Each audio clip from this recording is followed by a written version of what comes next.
সেটি একটি ভক্ত লীলা। কারণ ভগবানের সেবা করতে গেলে, ভগবানের কথা শুনতে গেলে আগে ভক্ত হতে হবে, প্রকৃত ভক্ত।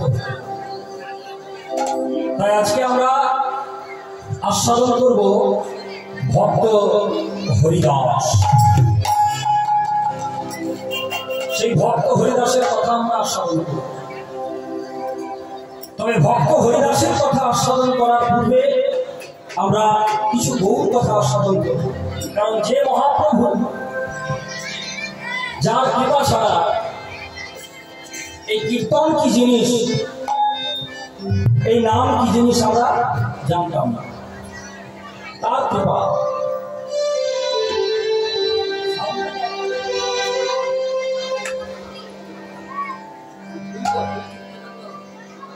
সেই মহাপ্রভু যার পরম করুণায় আমরা এই কীর্তন জগতে এসেছি, কীর্তন কি জিনিস জানতে পেরেছি, সেই মহাপ্রভুর কথা আমরা স্মরণ করি।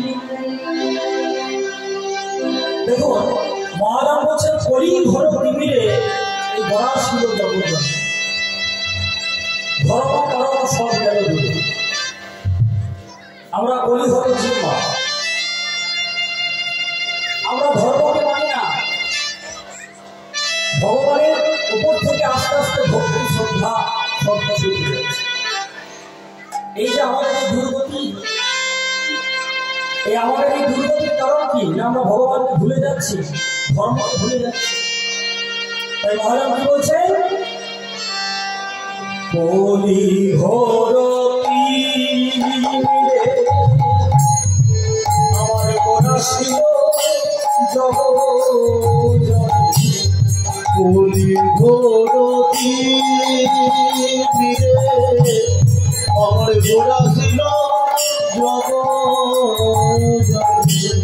কলি ঘোর আমার গোড়া ছিল জগৎ, কলি ঘোর আমার গোড়া ছিল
Nabi কলি ভগবতী ধারিতে এই কলি ভগবতী ধারিতে আমি যাব দয়া আর দেখি না। মায়া বলছেন কলি ধরো তিমিরে বড়া ছিল জগজনে ধর্ম কর্ম সব গেল। কলির ঘোর অন্ধকার আমাদের কেমন ভাবে গ্রাস করলো বাবা, যে কলির যুগের প্রভাবে আমাদের ধর্ম কর্ম সব দূরে চলে গেছে। আমরা মায়ানর্তকীর মায়াতে সবসময় আবদ্ধ হয়ে গেছি। আমার গাড়ি, আমার বাড়ি, আমার স্ত্রী, আমার সংসার, এই আমার আমার আমার আমার করে সবসময় অহংকারে মত্ত বলে আমার আমার করি বুঝিতে না পারি আমাকে আছে চিরতম।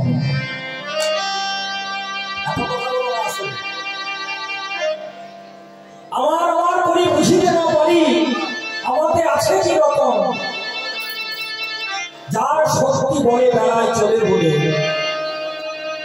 তার অভাবে একদিন এই দেহের হবে, সেই আমাকে আমরা চিনি। শুধু আমার আমার করে অহংকারে মুক্ত হয়ে রয়েছি, ভগবানকে ডাকবে, ভগবানের কথা শুনবো কখন? আমাদের যে এই দুর্গতি, আমাদের যে এই দুর্দশা, এই দুর্দশা লক্ষ্য করে ভগবান কি করলেন? অসাধারণ চিন্তামণি বিধি মিলায় আমার বরাবর দয়াল থাকে।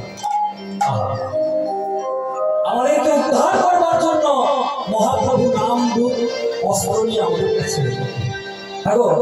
মহাপ্রভুকে কেউ দেখেছো নাকি তোমরা? দেখেছো মা? দেখেছো বাবা?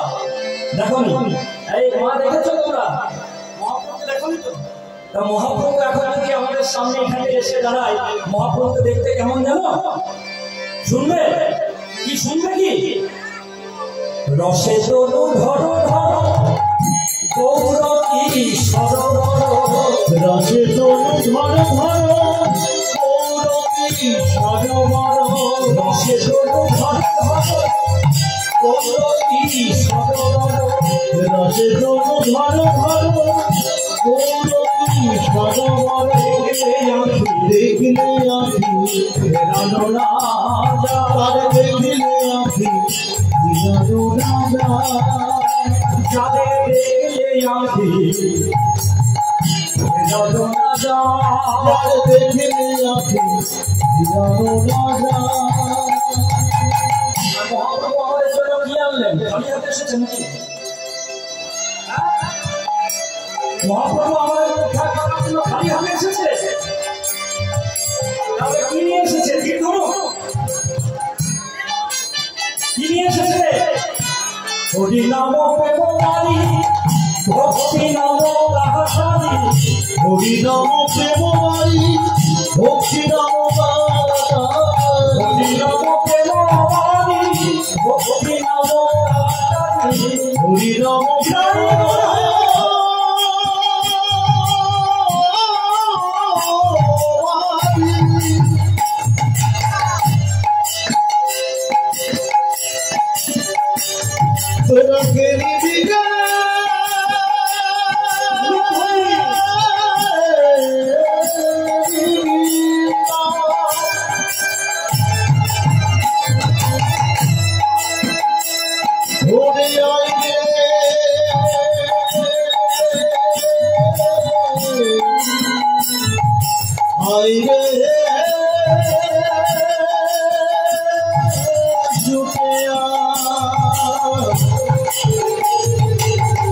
হরি নাম প্রেমী ভক্তি নাম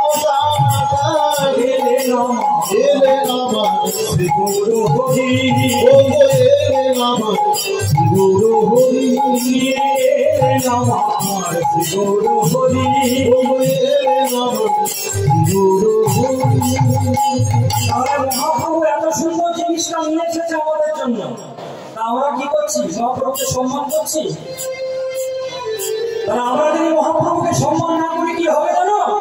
হেন দয়াল অবতারে যে জন ভোগ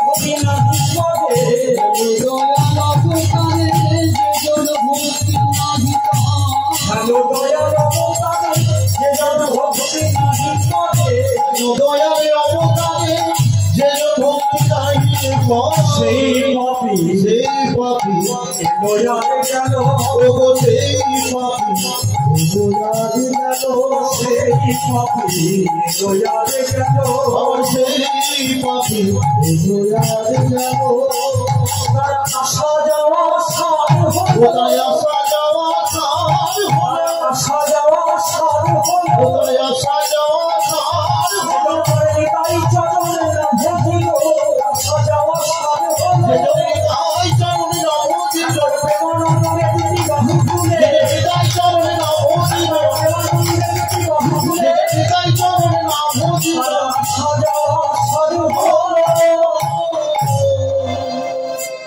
মানে এমন হচ্ছে আমার মহাপ্রভু, যদি একবার আমার মহাপ্রভুকে কেউ দেখে তাহলে আর সে নয়ন ফেরাতে পারে না। এমন আমার মহাপ্রভু, সেই মহাপ্রভু আমাদের মতো পরিহত জীবকে উদ্ধার করবে বলে নাম বস্ত্র দিয়ে এলেন। মহারাজ বলছে তোমরা কি ভেবেছ যে আমি গৌরকে রেখেছি বলে গৌরের মনের কথা লিখেছি বলে আমি কত ভাগ্যবান বলে না? বলে কেন কেন ভাগ্যবান হলে না? ভাগ্যবান হতে গেলে গৌরকে চিনতে গেলে কি করতে হবে? যে বেদ জানে, যে বিদ্যা জানে, যে উপনিষদ জানে, সে কিন্তু আমার গৌরকে চিনতে পারে না। গৌরকে জানতে গেলে, আমার মহাপ্রভুকে জানতে গেলে বেদ বিদ্যা উপনিষদ পড়ার দরকার নেই। শুধু মহাপ্রভুর আদর্শটাকে জানতে হবে, আর অকৃত্রিম ভক্তি, অকৃত্রিম ভালোবাসা যদি থাকে তাহলে কিন্তু আমরা আমাদের গৌরকে চিনতে পারব। এমন আমার গৌরের কৃপা, এমন দয়া কোনোদিন হয়নি আর হওয়ার নয় না, এমন আমার গৌরের কৃপা। তাই গৌরের কথা আমরা সংক্ষিপ্ত আকারে আলোচনা করলাম। এরপর চলুন আমরা হরিদাসের কথা আস্বাদন করবো। কিন্তু হরিদাসের কথা আস্বাদন করতে গেলে আগে একটু বৃন্দাবনে যেতে হবে আমাদেরকে। তার কারণ যদি হরিদাসের জন্মটা কোথা থেকে হলো সেটা যদি জানতে না পারি তাহলে লীলাটা কিছুই আমরা বুঝতে পারি। তাই বৃন্দাবনের একটা ছোট্ট ঘটনা আমাদেরকে আস্বাদন করতে। এই দেখুন মধুময় শ্রীরাম বৃন্দাবন, সেখানে অখণ্ড পুরুষ ভগবান শ্রীকৃষ্ণ সচিদানন্দ বিগ্রহ, যিনি সর্বকারণ। সেই ভগবান শ্রীকৃষ্ণ তার প্রিয় সখা, প্রিয় রঙ্গ সখা, প্রিয় প্রাণ সখা, সমস্ত সখাদেরকে নিয়ে বৃন্দাবনে গোষ্ঠ গোচারণে বিনোদ খেলায় মন্ত ভগবান খেলছেন। ভগবান খেলছেন, সমস্ত সখাদেরকে সঙ্গে নিয়ে ভগবান খেলছেন। আর এই ভগবানের খেলাটা, এই ভগবানের খেলাটা ব্রহ্মলোক থেকে বসে ব্রহ্মা দর্শন করবে। খুব মনোযোগ দিয়ে শুনবে। ব্রহ্মলোক থেকে বসে ব্রহ্মা দর্শন করছেন আর মনে মনে ভাবছেন এই কেমন ভগবান যে সদা সর্বদা ওই সমস্ত সকালকে নিয়ে খেলে খেলে খেলে খেলে বেড়ায় আর গোপ শিশুদের উচ্ছিষ্ট খায়। ওরা কি ভগবান? ও কেমন ভগবান? আমি আজকে ও কেমন ভগবান আমি আজকে পরীক্ষা। তাই ব্রহ্মলোক থেকে বসে ব্রহ্মা এইসব কীর্তিকলাপ দেখে ব্রহ্মলোক থেকে নেমে এলেন যমুনা পুরী। যমুনা পুরীতে ব্রহ্মা এসে দেখছেন কি যে ভগবান কদম্ব বৃক্ষের তলায় সমস্ত সখাদেরকে নিয়ে তখন বিনোদ খেলেন। ব্রহ্মা ভগবানকে পরীক্ষা করার জন্য সেই সুযোগে ভগবানের নবলক্ষ ধেনুকে চুরি করে গিরি গোবর্ধনের গুহায় পায়। আর ভগবান খেলা সাঙ্গ করে যেই না যমুনা পুরীতে তাকিয়েছে দেখছে একটাও ধনুবর্ষ নয়। চিৎকার করে ডাকছে ভগবান শ্যামলী,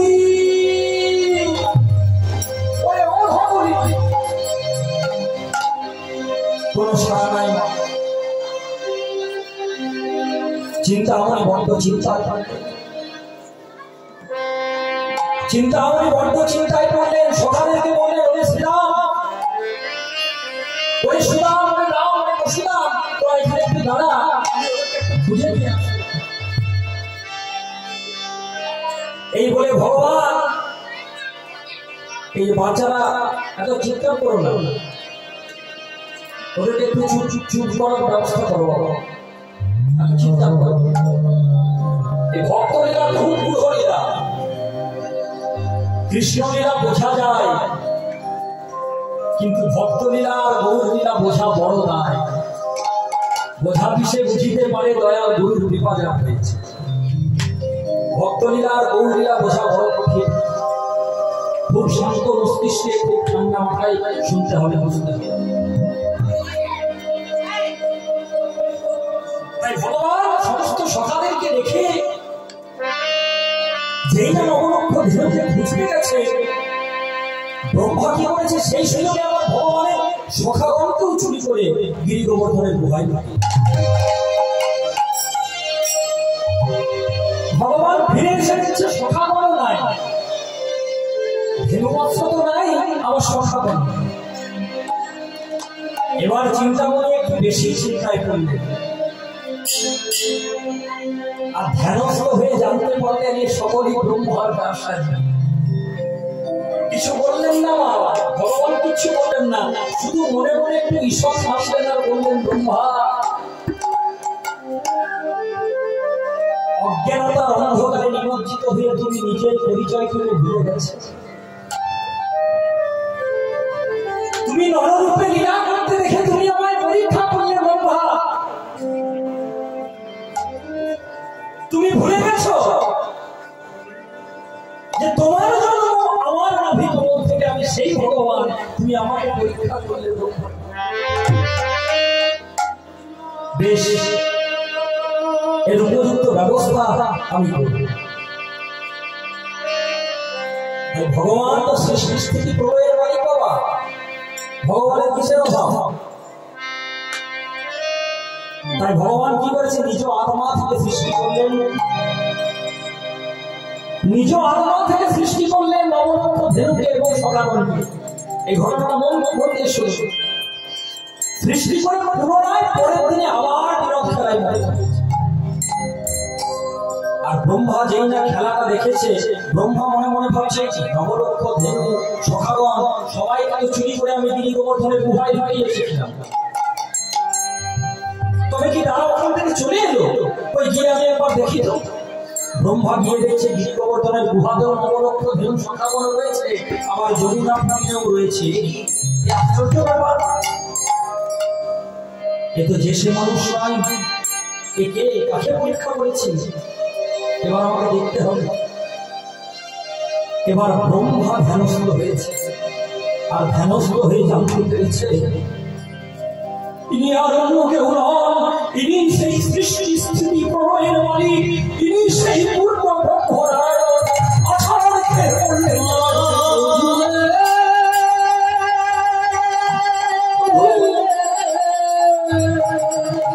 আমি যে বড় ভুল করেছি প্রভু, আমি তোমাকে চিনতে পারিনি। ওহে করুণাময়,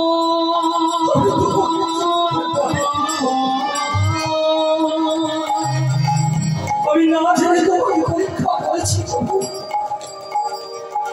আমার অপরাধ, আমি না জেনে তুমি আমায় ক্ষমা করো।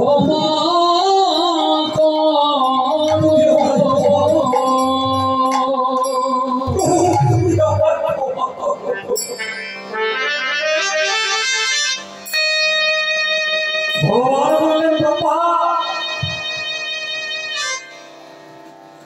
যদি তুমি আমার চরণে ভুল করতে আমি তোমাকে ক্ষমা করতাম ব্রহ্মা, কিন্তু তুমি যে অপরাধ করেছো আমার ভক্তের জন্য। তুমি কি জানো না ব্রহ্মা, যে আমি হতে আমার নাম পড়ো, আর আমার নাম হতে আমার নাম গুণগানকারী ভক্ত বলো।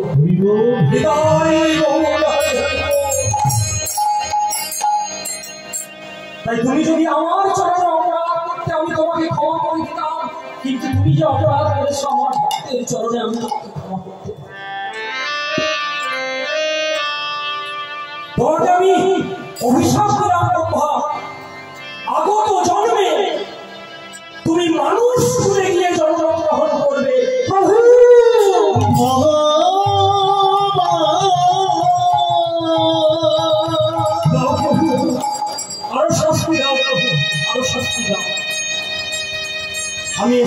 তোমার চরণে ক্ষমা চাইতে, কিন্তু এসে আমি অভিশাপ অর্জন করলাম, আরো অভিশাপ দাও। কিন্তু এতটুকু কৃপা তুমি আমাকে করো, এই জন্মে যখন আমি তোমার লীলামাত্র বুঝতে না পারি, তোমাকে আমি পরীক্ষা করেছি, তুমি আমাকে এতটুকু কৃপা করো, আগত জন্মে মানুষ হিসেবে জন্মগ্রহণ করে যেন আমার সেই ভুলটা না হয়, আমি যেন তোমাকে চিনতে পারি, আমি যেন তোমাকে বুঝতে পারি। তখন ভগবান বললেন, বেশ ব্রহ্মা, তবে শোনো, আগত জন্মে যেদিন আমি নদীয়ার নবদ্বীপে গিয়ে শচীকর্ম সিদ্ধ মাঝে গৌর হয়ে জন্ম নেব, সেদিন তুমি হবে ভক্ত হরিদাস।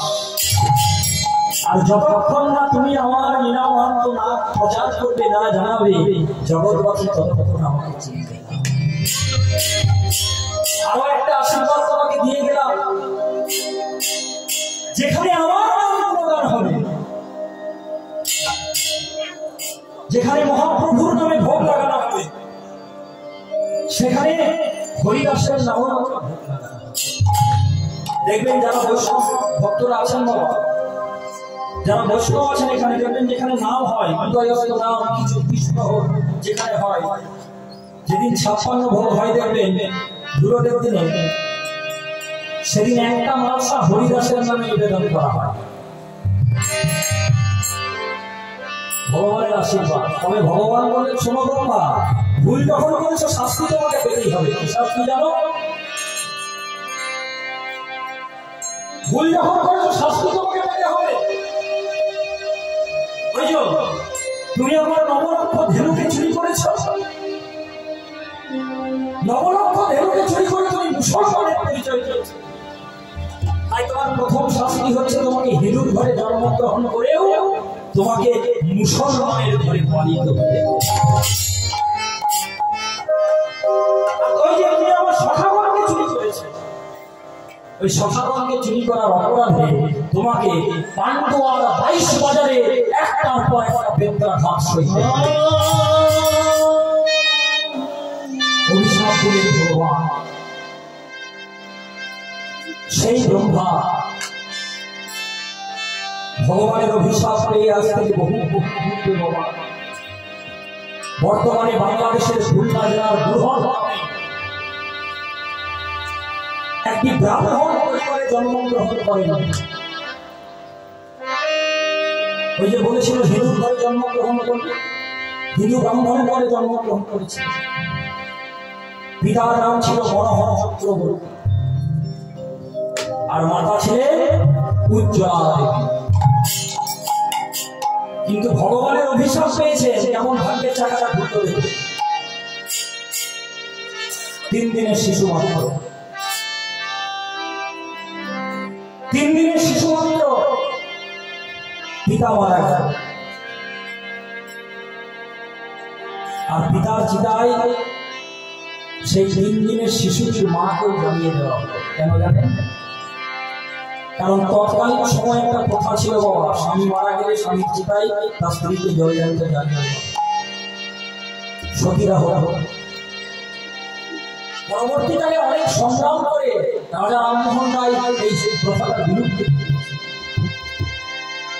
তাই পিতা যখন মারা গেল, তার মাকে যখন সেই পিতার চিতায় জ্বালিয়ে দেওয়া হচ্ছে, পাড়া প্রতিবেশীরা বলল, সমাজের গণ্যমান্য কর্তাদেরকে বলল, ও এই 3 দিনের শিশুটার কথা কেউ ভেবে দেখেছে? 3 দিনের শিশু মাত্র পিতা মারা গেল, পিতার চিতায় মাকেও জ্বালিয়ে দিচ্ছ তোমরা, এই শিশুটার কি হবে? বলে কি পিতা চলে গেছে, মাটাও মরে গেছে, এখন এই শিশুটাকে উঠোনে রোদের মধ্যে জল ঢেলে শুকিয়ে রেখে দাও, কাঁদতে কাঁদতে মৃত্যু হবে। ভাগ্যের কি নির্মম পরিহাস গেল, ভাগ্য কোথায় নিয়ে গেল। আর সমাজের গণ্যমান্য কর্তারা পাড়া প্রতিবেশীদেরকে আদেশ করলেন, বলে শোনো, তোমরা যদি শিশুটাকে যদি কেউ ধরতে আসো, তাহলে তোমাদের সমাজচ্যুত হবে। তাই সমাজের গণ্যমান্য কর্তাদের কথা মতো শিশুটাকে রোদের মধ্যে জল ঢেলে শুকিয়ে রেখে দেওয়া। কেউ ভয়ে ধরতে পারছে না, সমাজচ্যুত হতে হবে। শিশুটা রোদের মধ্যে শুয়ে আছে আর চিৎকার করে মা বলে কাঁদছে। মা বলিয়া শিশু কাঁদিতে লাগিল।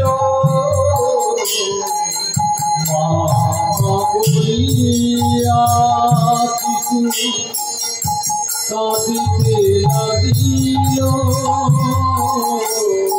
মা বলিয়া শিশু কাঁদিতে লাগিল। মা বলিয়া শিশু কাঁদিতে লাগিল। আমি মোল্লা কাজী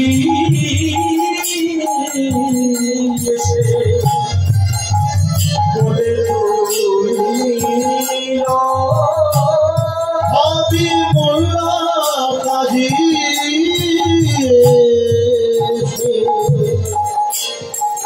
বলে তুলিল।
শিশুটাকে কানতে দেখে সেই হাবিবুল্লাহ পাড়া প্রতিবেশীদেরকে ডাকতে বলল, তোমরা কেউ আছো? ওই শিশুটাকে ধরো, শিশুটাকে মরে যাবে। বলে কে ধরবো শিশুটাকে? শিশুটাকে ধর্মার মতো কেউ নাই। পিতা মারা গেছে, মাটাও চলে গেছে, আর সমাজের গণ্যমান্য কর্তারা আমাদেরকে আদেশ করেছে আমরা যদি শিশুটাকে ধরি তাহলে আমাদেরকে সমাজ চলে। শিশুটাকে ধরবে। তাই হাবিবুল্লাহ মুসলমান শিশুটাকে নিজের কোলে তুলে নিয়ে বলছে, বেশ, তোমাদের হিন্দু সমাজে শিশুটা যখন কোনো জায়গা হলো না, দেখি আমি মুসলমান সমাজে জায়গা দিতে পারি কিনা। দেখুন ভগবান অভিশাপ দিয়েছেন, হিন্দুর ঘরে জন্মগ্রহণ করবে, পালিত হবে মুসলমানের ঘরে, সেই কিন্তু মুসলমানের ঘরে। তাই হাবিবুল্লাহ শিশুটাকে কোলে নিয়ে স্ত্রী আমিনা নিচ্ছে গেল। আমিনা, ও আমিনা, এই দেখো বলে কি তুমি কার শিশু চুরি করে এনেছো? বলে ও কারো শিশু চুরি করে আনে। 3 দিনের মাত্র শিশু, পিতা মারা গেছে, পিতার চিতায় মাকেও জ্বালিয়ে দেওয়া হয়েছে, শিশুটাকে দেখবার মতো কেউ নেই। ও আমিনা, এতদিন তো আমরা সংসার করেছি, যা চেয়েছো সব দিয়েছি, এতদিন তো তোমার করে আমি সন্তান দিতে পারি নাই। তা আমি না এই শিশুটাকে কি তুমি আর আমি সন্তান স্নেহে পালন করতে পারি না? বলে কেন পারি না? দাও দাও দাও, আমার করে দাও শিশুটাকে। হ্যাঁ গো, এই শিশুটার কি নাম গো? বলে কে নাম রাখবে? যার পিতা নাই, যার মাতা নাই, কিন্তু কেউ নাই, নাম রাখবে কে? তবে শোনো, 3 দিনে কেউ নাই যেহেতু আজকের থেকে আমরা এর নাম রাখলাম হারেশ, সেই ছোট্ট হারেশ পিতা আমিনা, পিতা হাবিবুল্লাহ আর মাতা আমিনার স্নেহে ধীরে ধীরে ধীরে ধীরে বড় হল। কৃষ্ণ প্রেমে ছোট থেকে এত ভক্তি, এত প্রেম আর বুঝি কারো দেখা যায় না। ছোট থেকে কৃষ্ণ প্রেম কারো জন্মায় বাবা। এখনকার দিনে ছেলেরা তো বৃদ্ধ বয়সে কৃষ্ণ নাম করছেন এখনকার দিনে, তাই না? এমন তো পরিস্থিতি। কিন্তু সেই ছোট্ট হারেসে ছোট থেকে এত কৃষ্ণ নামে ভক্তি প্রেম এ ভগবানের কৃপা ছাড়া। তাই একটু যখন বেড়ে উঠেছে পিতা হাবিবুল্লাহ বলছে, দেখ হারেস, তুই তো জানিস বাবা আমি ধর্মপরায়ণ মুসলমান, প্রতিদিন মসজিদে যাই, 5 ওয়াক্ত নামাজ পড়ি। আজকের থেকে তুই আমার সাথে মসজিদে যাবি আর 5 ওয়াক্ত নামাজ পড়বি। বলে বেশ, এটা তাই হবে। পিতা ধর্মপরায়ণ মুসলমান, ছেলেটাকে নিজের মতো তৈরি করতে হবে তো। তাই সেই হাবিবুল্লাহ হারেসকে প্রথম দিন মসজিদে নিয়ে গেছে বাবা। মসজিদে নিয়ে মসজিদের একটি কোণায় বসে পিতা হাবিবুল্লাহ 5 ওয়াক্ত নামাজ পড়ছে, আর ছোট্ট হারেস মসজিদের আরেকটি কোণায় বসে নামাজের জায়গায় দুটি বাহু তুলে উচ্চস্বরে কৃষ্ণকে সব, কৃষ্ণকে সব সুধা মাখা এই নাম, কৃষ্ণ নাম মধু মাখা এই নাম। কৃষ্ণকে সব, কৃষ্ণকে সব মাখা এই নাম, কৃষ্ণ মধু মাখা এই নাম। কৃষ্ণকে সব, কৃষ্ণকে সব মাখা এই নাম, কৃষ্ণ নাম মধু মাখা এই নাম। কৃষ্ণকে সব, কৃষ্ণকে সব মাখা এই নাম, কৃষ্ণ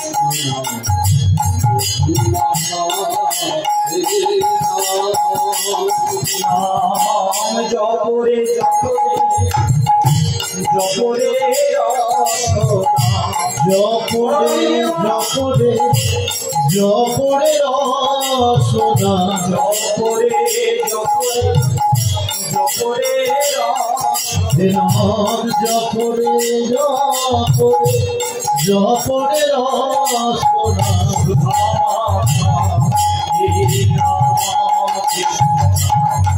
মধু মাখা এই নাম।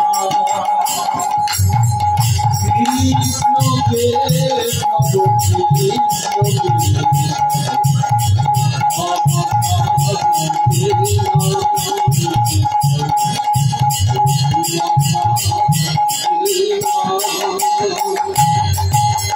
এই নাম জপরে হলো অপরাধে, মিটে যায় সব প্রেম পরাধে। নাম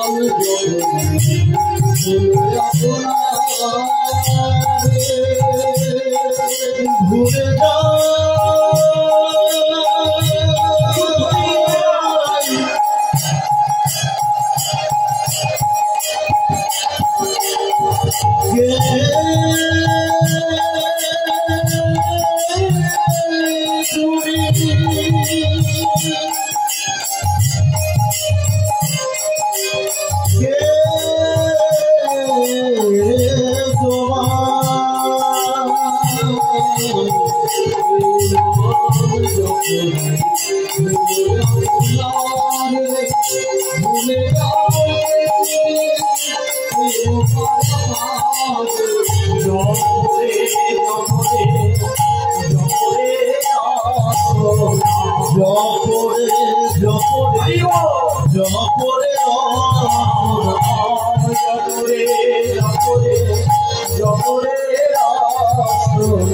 জপরে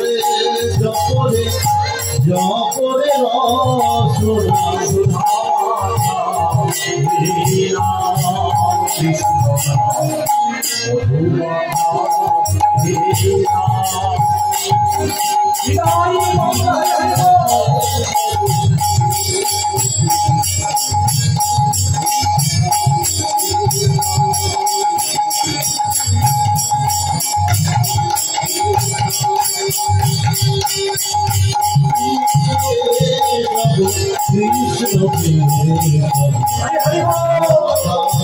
কৃষ্ণ নাম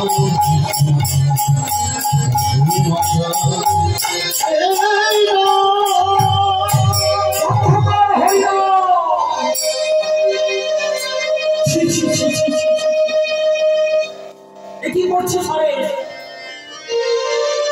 ধর্মপ্রাণ মুসলমানের ছেলে হয়ে তুই কিনা কৃষ্ণ নাম করছিস?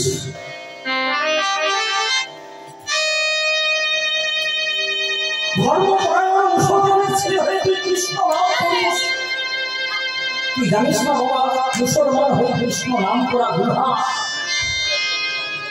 মুসলমান হয়ে কৃষ্ণ নাম করা অপরাধ। এই নাম তুই আর করিস না বাবা। মুসলমানের ছেলে হয়ে তুই কৃষ্ণ নাম করিস, এই খবরটা যদি একবার মনুপতি গড়াইকারীর কাছে যায়, হিন্দু সমাজে তো তোর জায়গা হয়নি, এই মুসলমান সমাজে তোর কোনো জায়গা হবে না। ওই নাম তুই ছেড়ে হারেশ বলছে জানো না, কতবার তো ভেবেছি এই নাম আমি আর কতদিন আনবো না, কতবার তো ভেবেছি এই নাম আমি ছেড়ে দেবো, কিন্তু জানো না, যতবার ভেবেছি এই নাম আমি আর বদলে আনবো না, ততবার এই নাম যেন আমার বদল হতে আপনা আপনি বেরিয়ে গেছে। এটা হলো কৃষ্ণ নামের দাহিকা শক্তি। আগুনের দেখবেন একটা দাহিকা শক্তি আছে, আগুনে জ্ঞানে হাত দিন আর অজ্ঞানে হাত দিন, আগুন কিন্তু হাতটা পুড়িয়ে দেবে। যদি আপনি জ্ঞানত হাত দিন, হাতটা পোড়াবে, আর যদি আপনি না জেনে হাত দিন, আগুন কি বলবে? না রে, না জেনে হাত দিয়েছে, হাতটা পোড়াবো না বলবে। জ্ঞানে হাত দিন অজ্ঞানে হাত দিন, আগুন হাত পুড়িয়ে দেবে। ছেলেতে হাত দিন কি বুঝতে হাত দিন, আগুন হাত পুড়িয়ে দেবে, কারণ ওটা আগুনের দাহিকা শক্তি। ঠিক সেই রকম কৃষ্ণ নামের একটা দাহিকা শক্তি আছে বাবা। আপনি জ্ঞানে করুন আর অজ্ঞানে করুন, নাম তার দাহিকা শক্তি প্রকাশ করবে। শাস্ত্র কি বলছে জানেন? বলছে কৃষ্ণ গালি দিয়েও যদি করে কেউ কৃষ্ণ নাম উচ্চারণ, তো সেই সে নাম হয় জীবের একদিন মুক্তির কারণ। সংকীর্তন যজ্ঞ মাঝে যে করে কৃষ্ণ আরাধন, সেই সে সুমেধা পায় আমার ভগবান শ্রীকৃষ্ণের চরণ। আর সেই সে সুমেধা কুবুদ্ধি সংশয়, তাই সর্বযজ্ঞ হতে কৃষ্ণ নাম যজ্ঞ সার। বলিতে হরিনাম ছাড়া কোনো গতি নাই বাবা। কৃষ্ণ নাম যজ্ঞ সার, কৃষ্ণ নামটাই কলির যজ্ঞ। শালকাত পুড়িয়ে বেলকাত পুড়িয়ে ওম ইন্দ্রায় স্বাহা ওম বরুণায় স্বাহা, ওই যজ্ঞের আর কাজ নেই বাবা, তাই না? ওই যজ্ঞের আর কাজ নেই বাবা। ওম প্রজাপতি শিবিরাট গচ্ছিন্দেন্দ্র দেবতা, ওই যজ্ঞের আর কোনো কাজ নেই বাবা। কারণ ওই যজ্ঞ ছিল কখন জানে? সত্য যুগে। সত্যের ধ্যান ত্রেতাই যজ্ঞ, ত্রেতাই ছিল সত্য যুগে ধ্যান। সত্য যুগে আরাধনাটা ছিল ধ্যান, আর ত্রেতাই আরাধনাটা ছিল যজ্ঞ। যজ্ঞের মাধ্যমে, যার যজ্ঞের মাধ্যমে ভগবানের কাছে পৌঁছানো। আর দাপরের আরাধনাটা কেমন না? পূজা অর্চনা। সত্য ত্রেতা দাপর পেরিয়ে কলিযুগ, এই কলিযুগের আরাধনাটা কেমন জানেন? একমাত্র নাম। আর প্রমাণ কোথায়? আপনারা তো বলতেই পারেন আমি জ্ঞান নিয়ে যাচ্ছি, নাম করুন। কলিযুগের আরাধনা একমাত্র নাম, নাম ছাড়া কোনো গতি নাই। তা এর প্রমাণটা কোথায়? শ্রীমদ্ ভাগবত মহাপুরাণ, পুরাণের মধ্যে শ্রেষ্ঠ পুরাণ, খুব মনোযোগ দিয়ে শুনুন। এই শ্রীমদ্ ভাগবত মহাপুরাণের একটা জায়গাতে ছোট ঘটনা আছে, সেটার মাধ্যমে বোঝা যাবে। দেখবেন, খুব মনোযোগ দিয়ে শুনুন। নিমি রাজা বলে এক রাজা ছিলেন। ওই নিমি রাজার দরবারে 9জন বড় বড় মুনি ঋষি ছিলেন। তো ওই মুনি রাজার একদিন ইচ্ছা হয়েছে কি, যে আমার দরবারে যে 9জন বড় বড় মুনি ঋষি আছে তাদের কাছ থেকে আমি কিছু জ্ঞানের কথা শুনি। ডেকে পাঠালেন সবাই। 8 জনের কাছে যা জ্ঞান ছিল শোনা হয়ে গেছে, বাকি রয়েছে একজন। যিনি বাকি ছিলেন বাবা, তিনি ছিলেন কিন্তু ত্রিকালজ্ঞ, মানে ভূত বর্তমান ভবিষ্যৎ তিনটেই তিনি কিন্তু দেখতেন। ওনার নাম ছিল করভাজন মুনি। কি নাম? করভাজন মুনি। করভাজন মুনিকে নিমি রাজা প্রশ্ন করেছেন, বলছে হে মুনিবর, আপনার কাছে আমার একটা প্রশ্ন রয়েছে। বলে কি প্রশ্ন? না আপনি তো ত্রিকালজ্ঞ মুনি, আপনি তো ভবিষ্যৎ দেখতে পান। আপনার কাছে একটা প্রশ্ন রয়েছে যে কলিযুগে ভগবানের স্বরূপটা কেমন হবে, আর কলিযুগে ভগবানের আরাধনাটাই বা কেমন হবে, আপনি যদি কৃপা করেন।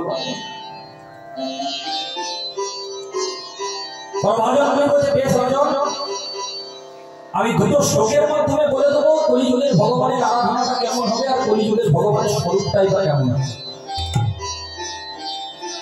তাই করভাজন মুনি বলছেন, কৃষ্ণ বর্ণম তৃষা কৃষ্ণম সঙ্গ পাঙ্গস্ত পার্ষদা অযজ্ঞৈ সংকীর্তন প্রায়ৈ যজন্তি হি সুমেধাসা।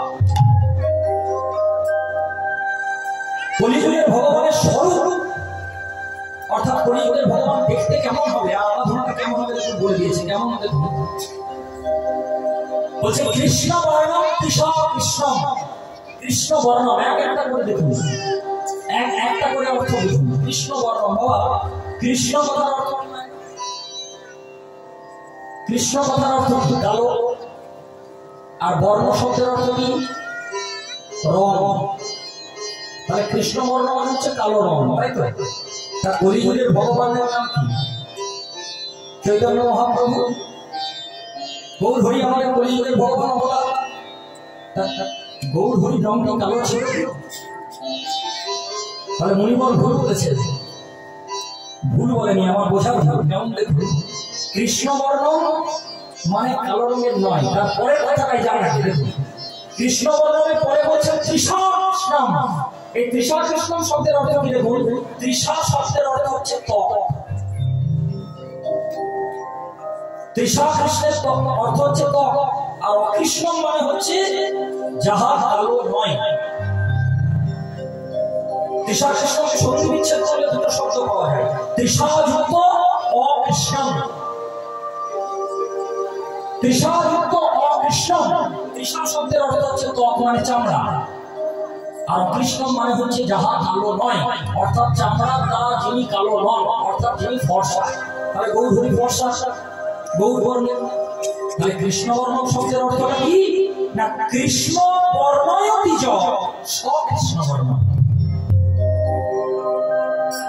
অর্থাৎ সদা সর্বদা মুখে যিনি কৃষ্ণ কৃষ্ণ কৃষ্ণ কৃষ্ণ বলবেন তিনি হচ্ছেন আমাদের কৃষ্ণ বর্ণ। তাহলে দুটো বৈশিষ্ট্য পেয়ে গেল, ত্বকের দ্বারা তিনি ফর্সা, আমাদের মহাপ্রভু ফর্সা, আর কৃষ্ণ বর্ণ সদা সর্বদা মুখে কৃষ্ণ কৃষ্ণ কৃষ্ণ কৃষ্ণ। আর কি বৈশিষ্ট্য না, তিনি একা আসবেন না, সঙ্গ পাঙ্গস্ত পার্ষদম, সঙ্গ পাঙ্গ নিয়ে তিনি আসবেন। সবাইকে নিয়ে এসেছে, নিত্যানন্দ প্রভু, অদ্বৈত প্রভু, গদাধর পণ্ডিত, শ্রীবাস পণ্ডিত, সবাইকে নিয়ে তিনি কলিযুগে এসেছেন। আর আরাধনা কেমন হবে মা, যজ্ঞৈ সংকীর্তন প্রায়ৈ যজ্ঞরূপাধনা। কেমন যজ্ঞ? ওই শালকার বেলকার দিয়ে যজ্ঞ নয়, কেমন যজ্ঞ? যজ্ঞৈ সংকীর্তন প্রায়ৈ, সংকীর্তন রূপী নাম রূপী যজ্ঞ।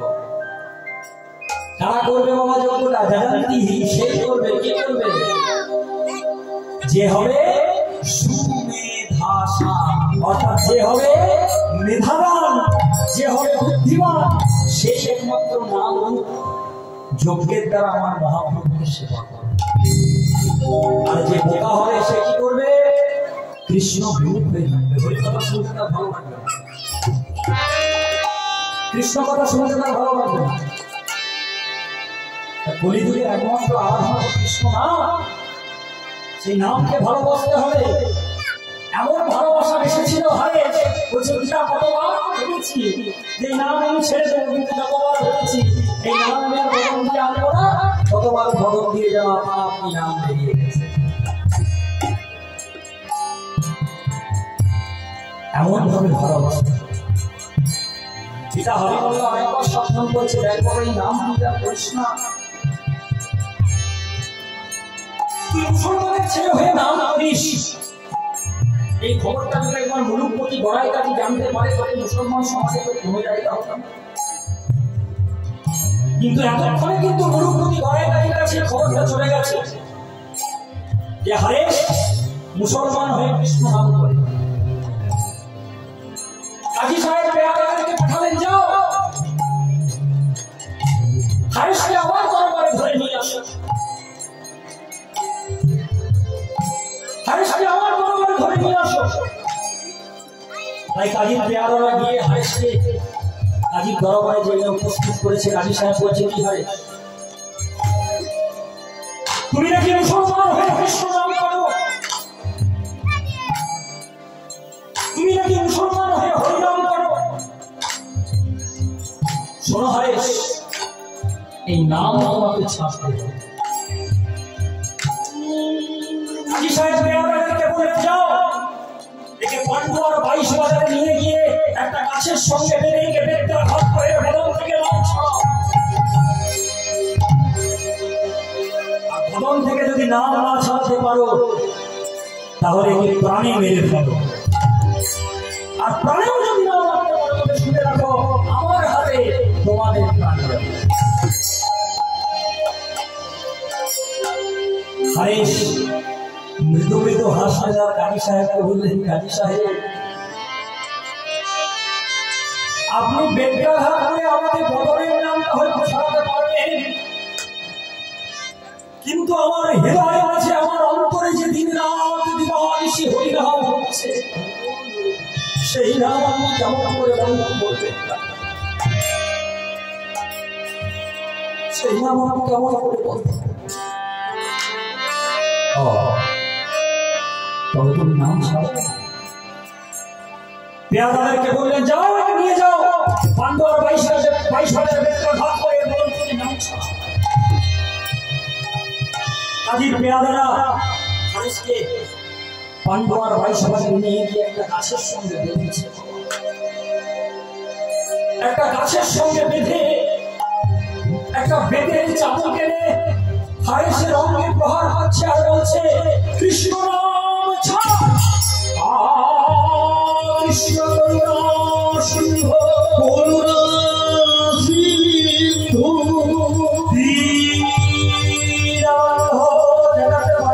জগতে পাথে পেশ গোপিকান্ত গোপিকান্ত রাধাকান্ত নমস্তুতে নমস্তুতে। কৃষ্ণ ছাড়, কৃষ্ণায় বাসুদেবায় বাসুদেবায়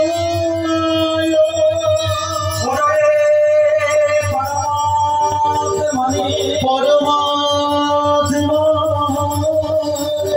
প্রণতো দেশনাশায় দেশনাশায় গোবিন্দায় নমো নমঃ।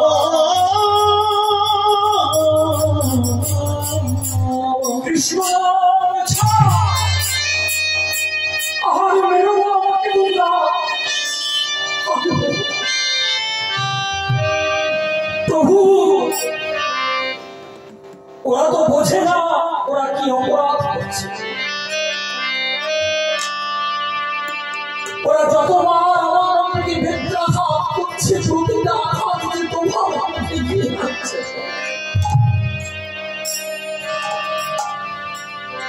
যতবার ওরা আমাকে প্রহার করছে প্রতিটি ব্যথা যে তোমার আমাকে দিয়ে যাচ্ছে, কারণ আমি যে আমার নিজের মধ্যে কিছু রাখি, আমার এই দেহটা ছেড়ে তোমার অভিযোগ দিয়েছে।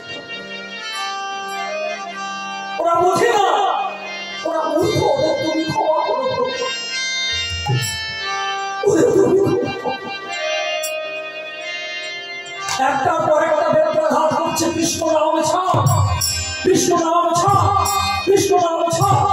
আর হারে সহ্য সরে করছে। খণ্ড খণ্ড হয় যদি যাই পর প্রাণ, যাই মোর প্রাণ, তথাপি না বদলে বদলে ছাড়ব কৃষ্ণ নাম। কৃষ্ণ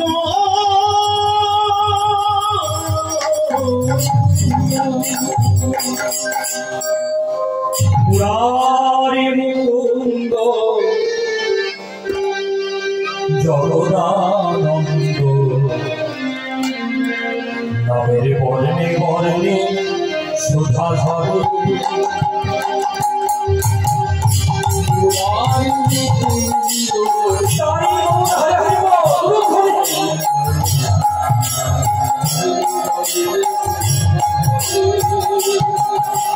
আমার মুরারি মুকুন্দ জগদানন্দ, নামের বর্ণে বর্ণে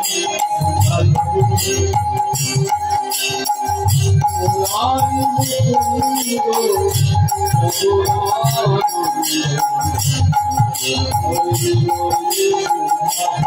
মুরারি দয়াল শিরোমণি আমার করুণা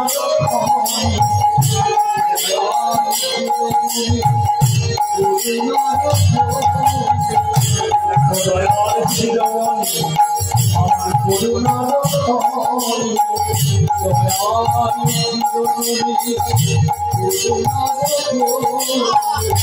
যার করুণা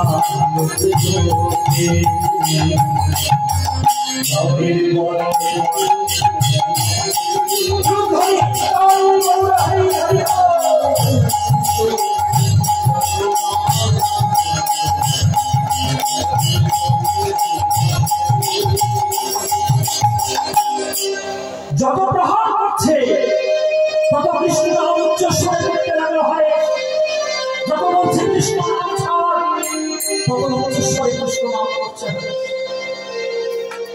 দেখুন কত ভক্তি। আর আমরা চিন্তা করুন, প্রতিটি লীলার পেছনে কিন্তু জীব শিক্ষা রয়েছে বাবা। শুধু লীলা শুনলে হবে না, কীর্তন শুনলে হবে না, প্রতিটি লীলার পেছনে জীব শিক্ষা আছে। কতটা ভক্তি দেখুন বাবা, কত কষ্ট করেও কৃষ্ণ নামটাকে শুধু বুকে জড়িয়ে রেখেছে। আর আমরা এত আরামের মধ্যে থেকেও দিনান্তের পর কৃষ্ণ বলে ডাকতে পারি না। পারি? মহাপ্রভু জানতেন যে কলির জীব অলস হবে, কলির জীব অলস প্রকৃতির হবে। তাই কলির জীবের আরাধনাকে সহজ করে দিলেন নাম রূপ আরাধনা। আপনি রান্না করুন আর বাবা অফিসে কাজই করুন, কাজ করতে করতে রান্না করতে করতে কৃষ্ণ নাম করা যায়, করা যায় না? এই যে এখন বসে আছেন, এখন বলেন আমি মহাপ্রভুর সেবা করবো, করা যাবে? করবেন সেবা? দুটো বাহু তুলুন তো দেখি, চাদরের ভেতর থেকে হাত ব্যবহার করুন, তুলুন, বলুন উচ্চস্বরে হরে কৃষ্ণ হরে কৃষ্ণ কৃষ্ণ কৃষ্ণ হরে হরে, হরে রাম হরে রাম রাম রাম হরে হরে, হরে কৃষ্ণ কৃষ্ণ কৃষ্ণ হরে হরে, হরে রাম রাম রাম হরে হরে। এই মহামন্ত্রটা যদি 5 বার বলা এরকম করে, তাহলে আমরা হাতটা তুলে রাখতে পারবেন না, নামিয়ে দেবেন। কখন নাম আমাদের বাবা,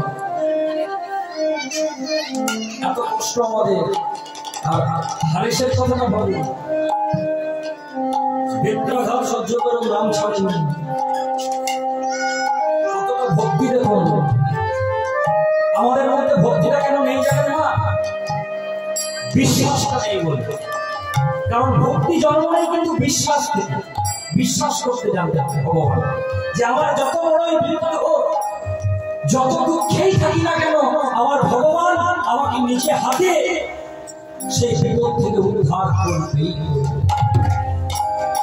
কতটা বিশ্বাস থাকলে তবে ভক্তি জন্মে জানেন? কতটা বিশ্বাস করলে ভগবানকে পাওয়া যায় শুনুন বলি, এক ভক্তের কথা আপনাদেরকে বলি, কতটা বিশ্বাস করলে ভগবানকে পাওয়া যায় শুনলে পরে যদি কাল থেকে একটু বিশ্বাস দাও। আপনাদেরকে দেখে মনে হচ্ছে আপনারা ভক্ত, এখানে পরিবেশ দারুণ লাগছে, খুব সুন্দর, প্রকৃত ভক্ত আপনারা। আগামীকাল থেকে বিশ্বাসটা ভগবানের উপর যেন আরো দৃঢ় হয়, তার জন্যই ঘটনাটা বলা। এক ভক্তের কথা কতটা বিশ্বাস রাখতে হয়। অজামিল ভক্ত, অজামিল যদিও প্রথম অবস্থায় ভক্ত হয়নি, অজামিল ব্রাহ্মণ পরিবারের সন্তান ছিলেন, মহাপণ্ডিত। কিন্তু দেখবেন হাতের পাঁচটা আঙুল কিন্তু সমান হয় না। আর সবার সব ভালো গুণের মধ্যে থেকেও একটা খারাপ কারণ আছে। কেউ কিন্তু বুকে হাতে দিয়ে বলতে পারবে না আমার সবগুলোই ভালো, একটা না একটা খারাপ গুণ আছে।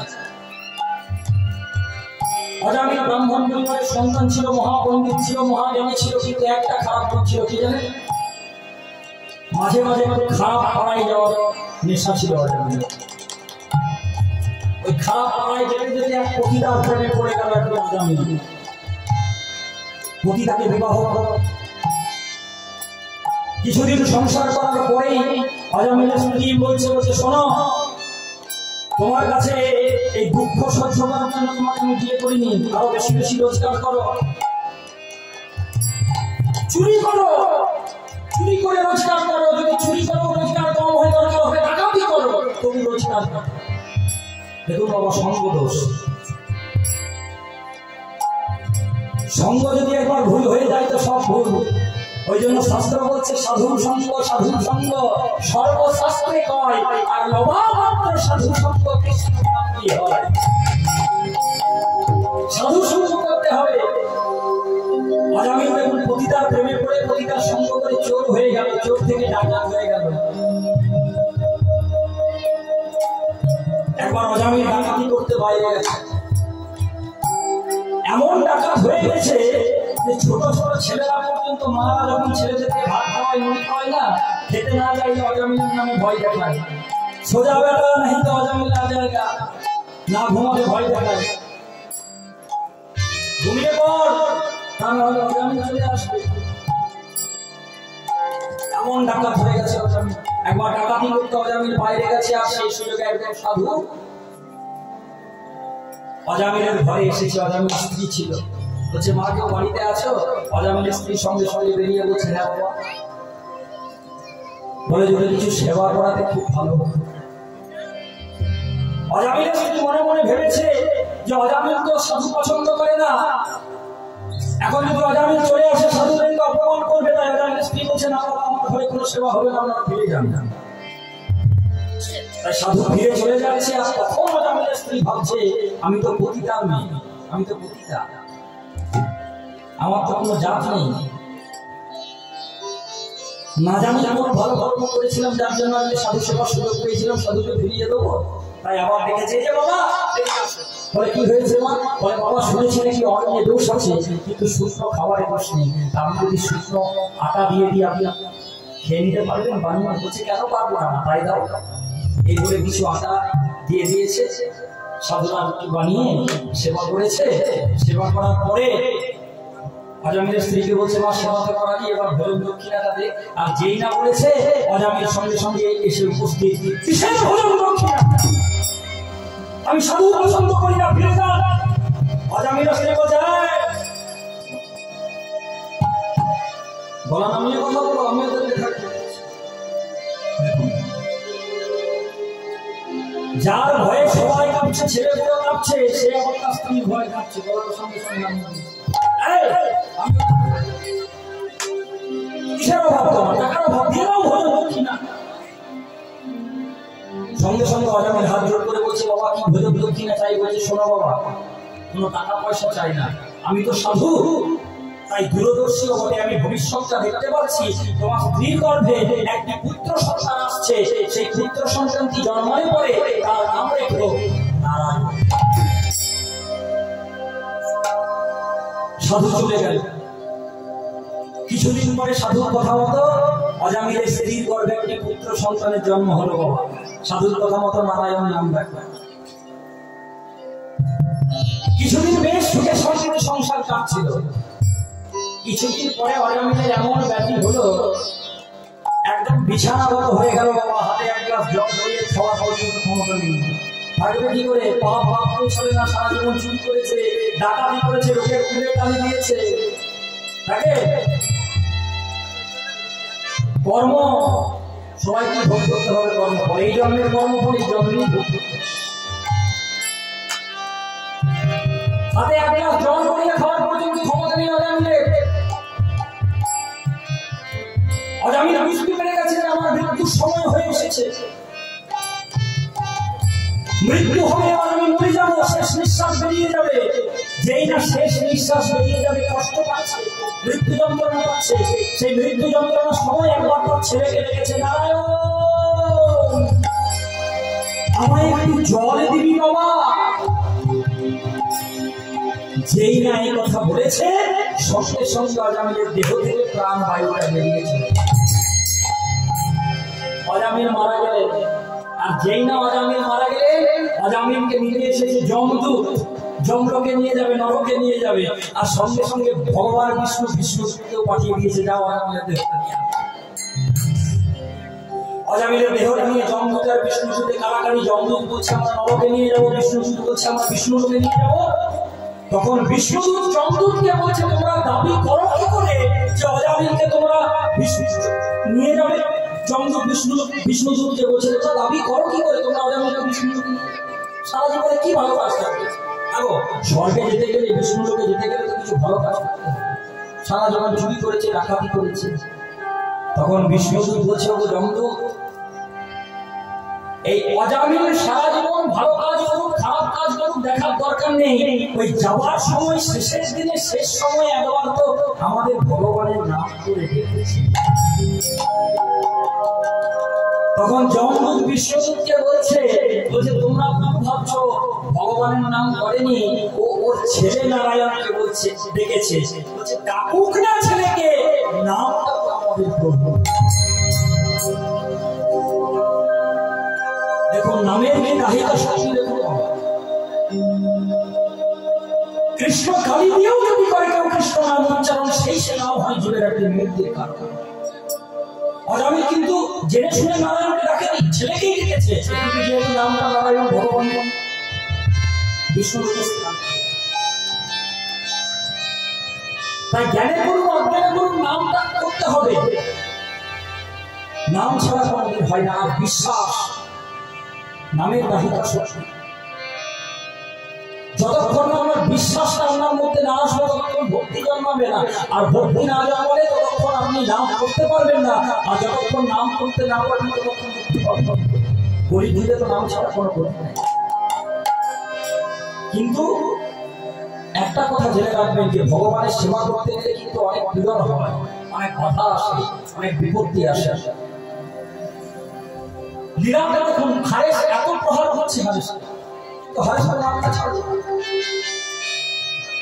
তাই তো সেই হারেসই হরিদাস হলো, আর হরিদাস হয়ে ভগবানের চরণ লাভ করল। নাম কিন্তু ছাড়লো, এত প্রহার হচ্ছে। প্রহার করে যখন মারতে পারলো না, কারণ কাজীর বেয়াদা হরিদাসের কাছে গিয়ে, হারেসের কাছে গিয়ে বললো, বলছে ও তুমি কি তোমাকে এত মার মারলাম তবু তো তুমি বললে না, এতবার বললাম তবু তুমি তো বললে না। তুমি কে? তুমি কোন সাধু নাকি কোন সন্ন্যাসী নাকি কোন বীর নাকি কোন বয়োবর? এতবার তোমাকে বললাম তুমি বললে না, এবার তো তুমি মরো। তোমার হারেস বলছে কেন আমি মরে গেলে বুঝি তোমরা বাঁচো? বলে হ্যাঁ, কাজীর তো তাই আদেশ, তোমাকে যদি প্রাণে না মারতে পারি তাহলে কাজীর হাতে আমাদের প্রাণ যাবে। বলে বেশ, আমি মরলে যদি তোমরা বাঁচো তাহলে তোমরাই বরং বাঁচো, আমি না হয় মরি। তবে মরার আগে আমার একটা প্রার্থনা, তোমরা আমাকে কথা দাও, আমি মরে গেলে আমার দেহটাকে তোমরা আগুন পোড়াবে না, আর দেহটাকে তোমরা কবর দেবে। আমার দেহটা নিয়ন্ত্রণ রক্ষা করবে জানো? আমি বলে গেলে আমার দেহটা ওই প্রতি অহম গঙ্গার জলে ভাসে।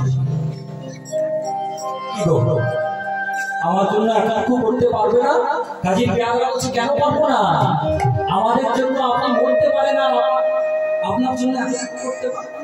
নিশ্চয় পারবো, নিশ্চয় পারবো। তাই হারেশ, খুব মন দিয়ে শুনবেন এই জায়গাটা। হারেশ নির্বিকল্প সমাধিস্থ হলে, নির্বিকল্প সমাধিস্থ মানে শ্বাস প্রশ্বাস সব বন্ধ করে দিলেন, এমন একটা পরিস্থিতি তৈরি করে দিলেন দেখে যেন মনে হচ্ছে ওর দেহে আর প্রাণ নেই। কারণ কি? এর কারণ কি? এর তো একটা কারণ আছে। আপনারা তো প্রথম থেকে লীলাটা মনোযোগ দিয়ে শুনছেন। এই হারেশ আসলে কে? কে? ব্রহ্মা। তাহলে যিনি সৃষ্টিকর্তা ব্রহ্মা, তাকে মারবে জগতে এমন সাধ্য আছে কি? কারো সাধ্য?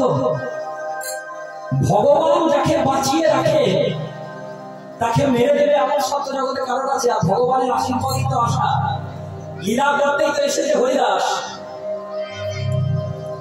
ভগবান যদি কাউকে ফেলে দেয় তো তাকে তোলার ক্ষমতা কারোর নেই, আর ভগবান যদি কাউকে তুলে দেয় তো তাকে ফেলে দেবে জগতে এমন সাধ্য কারোর নাই। আর প্রমাণ আমরা কোথায় পেলাম জানেন? রাম অবতারে ত্রেতা যুগে ভগবান রাম সীতা হরণ করেছে রাবণ, সীতাকে উদ্ধার করতে যাবে। মাঝখানে বাধা হয়ে কে দাঁড়িয়েছে বাবা? সমুদ্র। তাহলে সেতু বাঁধতে হবে। সেতু বাঁধবে কারা? রামের অনুচর যারা, কাঠবেড়ালি, বানর, এদের মতো প্রাণীরা। কেমন করে সেতু বাঁধবে? না পাথরের উপরে রাম নাম লিখছে আর পাথরকে জলে ছেড়ে দিচ্ছে, পাথর ভেসে যাচ্ছে, সেতু তৈরি হয়ে যাচ্ছে। একদিন হয়েছে কি বাবা, রামচন্দ্র সেই ঘটনাটি দেখেছে। বলছে এরা পাথরকে জলে ফেলে দিচ্ছে, তা পাথর তো কোনোদিন জলে ভাসে না, ভাসে না, পাথর ডুবে যায়। তা বলছে এটা কি পাথর? এটা কি এদের পাথরের গুণ নাকি যারা ফেলছে তাদের হাতের গুণ? ওই দেখি আমি একবার ফেলে দেখবো। তাই ভগবান রামচন্দ্র কি করেছে? মা একটা পাথর নিয়ে যেই না জলে ছুটে দিয়েছে, পাথর টুক করে পড়ে গেছে। রামচন্দ্র মনে মনে ভাবছে তাহলে হলে পাথরটা ভারী হয়ে গেছে, দেখি একটা হালকা পাথর। যেই না একটা হালকা পাথর ছুঁড়েছে, উনি টুক করে ডুবে গেছে। রামচন্দ্র মনে মনে ভাবছে কাঠবেড়ালি বানরের মতো প্রাণীরা পাথর ফেলে, পাথর না ডুবে ভেসে যায়, আর আমি স্বয়ং ভগবান রামচন্দ্র আমি পাথর ফেলছি, ডুবে যাচ্ছে।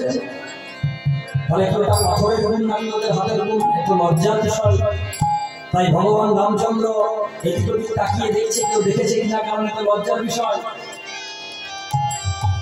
তখন দূরের থেকে হনুমান বলছে প্রভু আমি দেখেছি। বলছে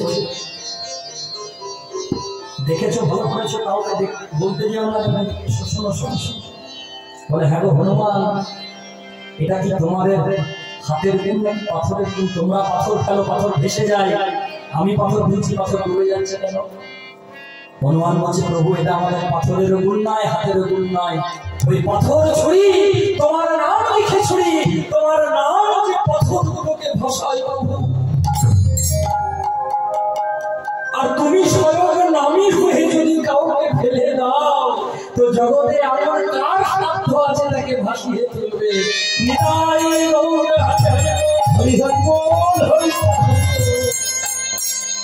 তুমি নামী হয়ে যদি কাউকে নিজে হাতে ফেলে দাও জগতে কারো সাধ্য আছে তাকে ভাসিয়ে তুলবে। তাই ভগবান তাকে ফেলে দেয় বাবা, তাকে কেউ উঠতে পারে না। আর ভগবান তাকে বাঁচিয়ে রাখে, তাকে মারতে উঠতেও পারে না। তাই হারেশকে মারবে কি? হারেশ তো ভগবানের আদেশে এসেছে। সৃষ্টিকর্তা ব্রহ্মা নির্বিকল্প সমাধিস্থ হলে দেখে মনে হচ্ছে হারেশের দেহে প্রাণ নাই।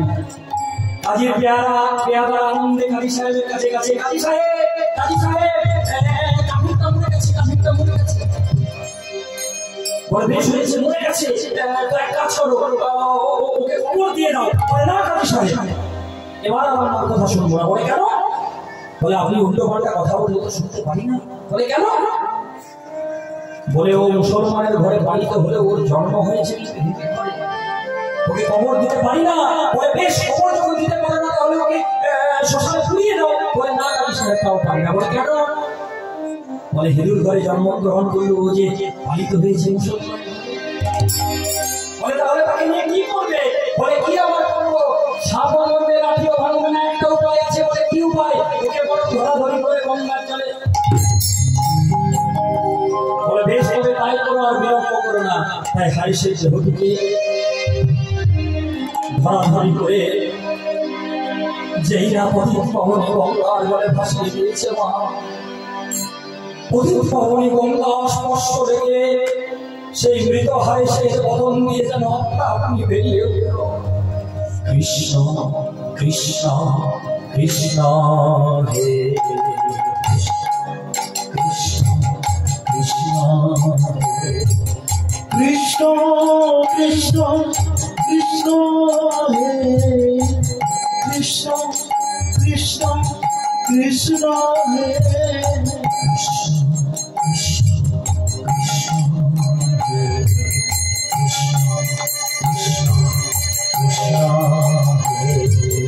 কৃষ্ণ কৃষ্ণ কৃষ্ণ হে কৃষ্ণ কৃষ্ণ কৃষ্ণ হে কৃষ্ণ কৃষ্ণ হে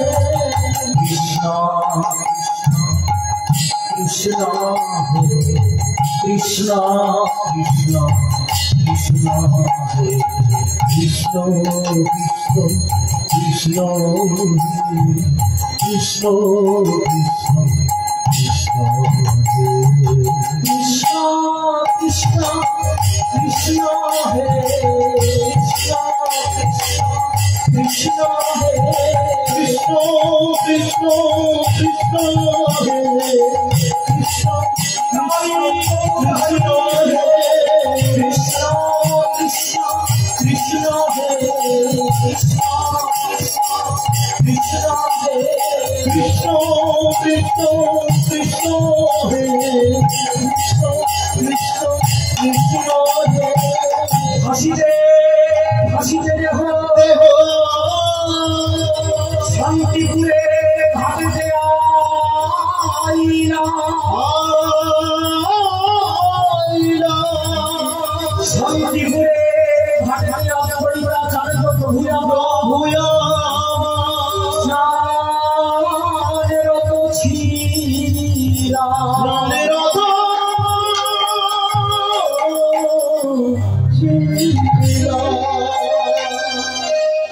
গৌরানন্দী অদ্বৈতাচার্য শান্তিপুর সীতারা, শান্তিপুর পুরন অদ্বৈতাচার্য শান্তিপুরের ঘাটে স্নান করছিলেন। আর ওই যে একটা মরাগণ ভেসে ভেসে আসছে, ওই যে কৃষ্ণ নাম শোনা যায়, ওই যে মরার মুখে কৃষ্ণ নাম, ওই যে একটা মরা ভেসে ভেসে আসছে। এতো দেশে মরা নয়, এতো দেশে মরা নয়, ওই যে যেই না ঘাটের কাছাকাছি এসেছে, অদ্বৈতাচার্য হারিসের দেহটিকে কোলে তুলে নিয়ে ভালো করে দেখছে, আর মৃদু মৃদু হেসে বলছে, ও তুমি এতদিনে তোমার আসার সময় হল, এতদিন তো আমি তোমার আশা পথে ভটক দিয়ে বসেছিলাম, তোমাকে তার সন্ধান জানাবো বলে আমি এতদিন তোমার অপেক্ষা করছিলাম, এতদিনে তোমার আসবার সময়। তাই হারিসের দেহটিকে গঙ্গার জলে স্নান করিয়ে হারিসের কর্ণে কৃষ্ণ নাম দিয়ে দিলেন অদ্বৈতাচার্য প্রভু। ওই স্বপ্ন বলে দিলাম দিল কৃষ্ণ নাম, দিল কৃষ্ণ যে কোনো পাইয়া বলে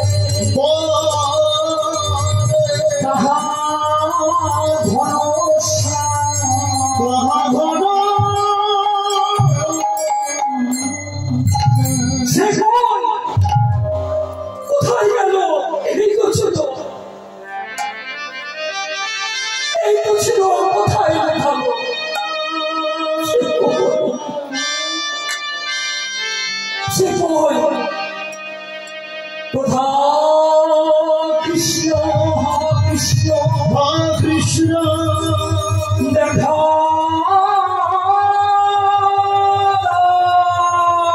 দেখা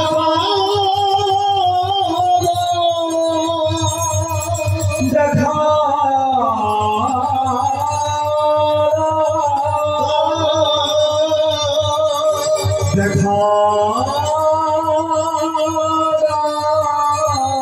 দেখা কোথায় গেল এই তো ছিল বলে কে কই বলে সে কই সে কই বলে আছে তো আছে আছে তবে তার দেখা পাওয়ার সময় তোমার এখনো হয় তুমি চলে যাও বেনাপুরের জঙ্গলে সেখানে গিয়ে তুমি একটি ভজন কুটির নির্মাণ করো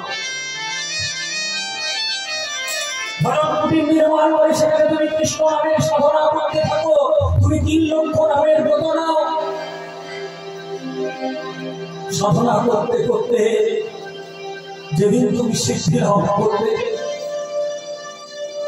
আপনা আপনি নামি তোমার কাছে এসে পৌঁছাবে আর শোনো আজ থেকে তোমার কর্ণে আমি হরিনাম দিলাম তাই আজ থেকে আমি হলাম তোমার গুরু আর আজ থেকে আমি তোমার নামকরণ করলাম হরিদাস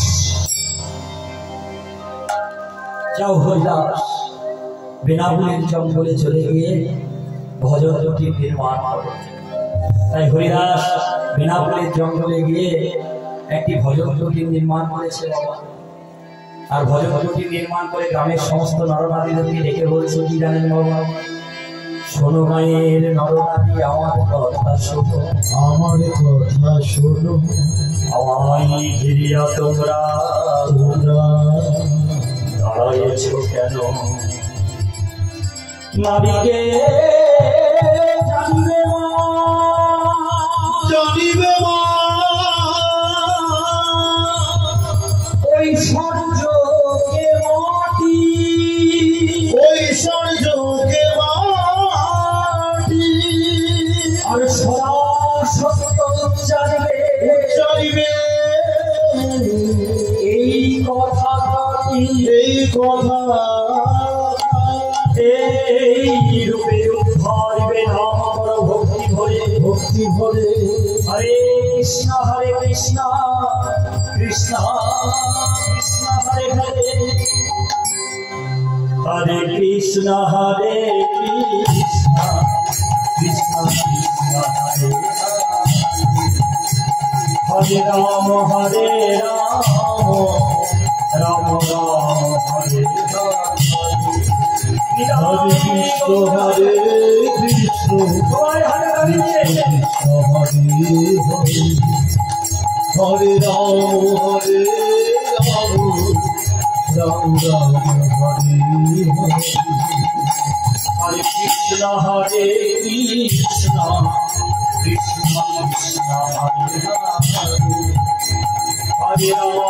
হরে হরে রাম রাম রাম হরে হরে হরে কৃষ্ণ কৃষ্ণ কৃষ্ণ কৃষ্ণ হরে হরে রাম রাম হরে হরে হরে কৃষ্ণ কৃষ্ণ কৃষ্ণ কৃষ্ণ হরে হরে হরে রাম রাম রাম হরে হরে হরে কৃষ্ণ কৃষ্ণ কৃষ্ণ হরে হরে হরে রাম রাম হরে হরে হরে কৃষ্ণ কৃষ্ণ কৃষ্ণ কৃষ্ণ হরে হরে হরে রাম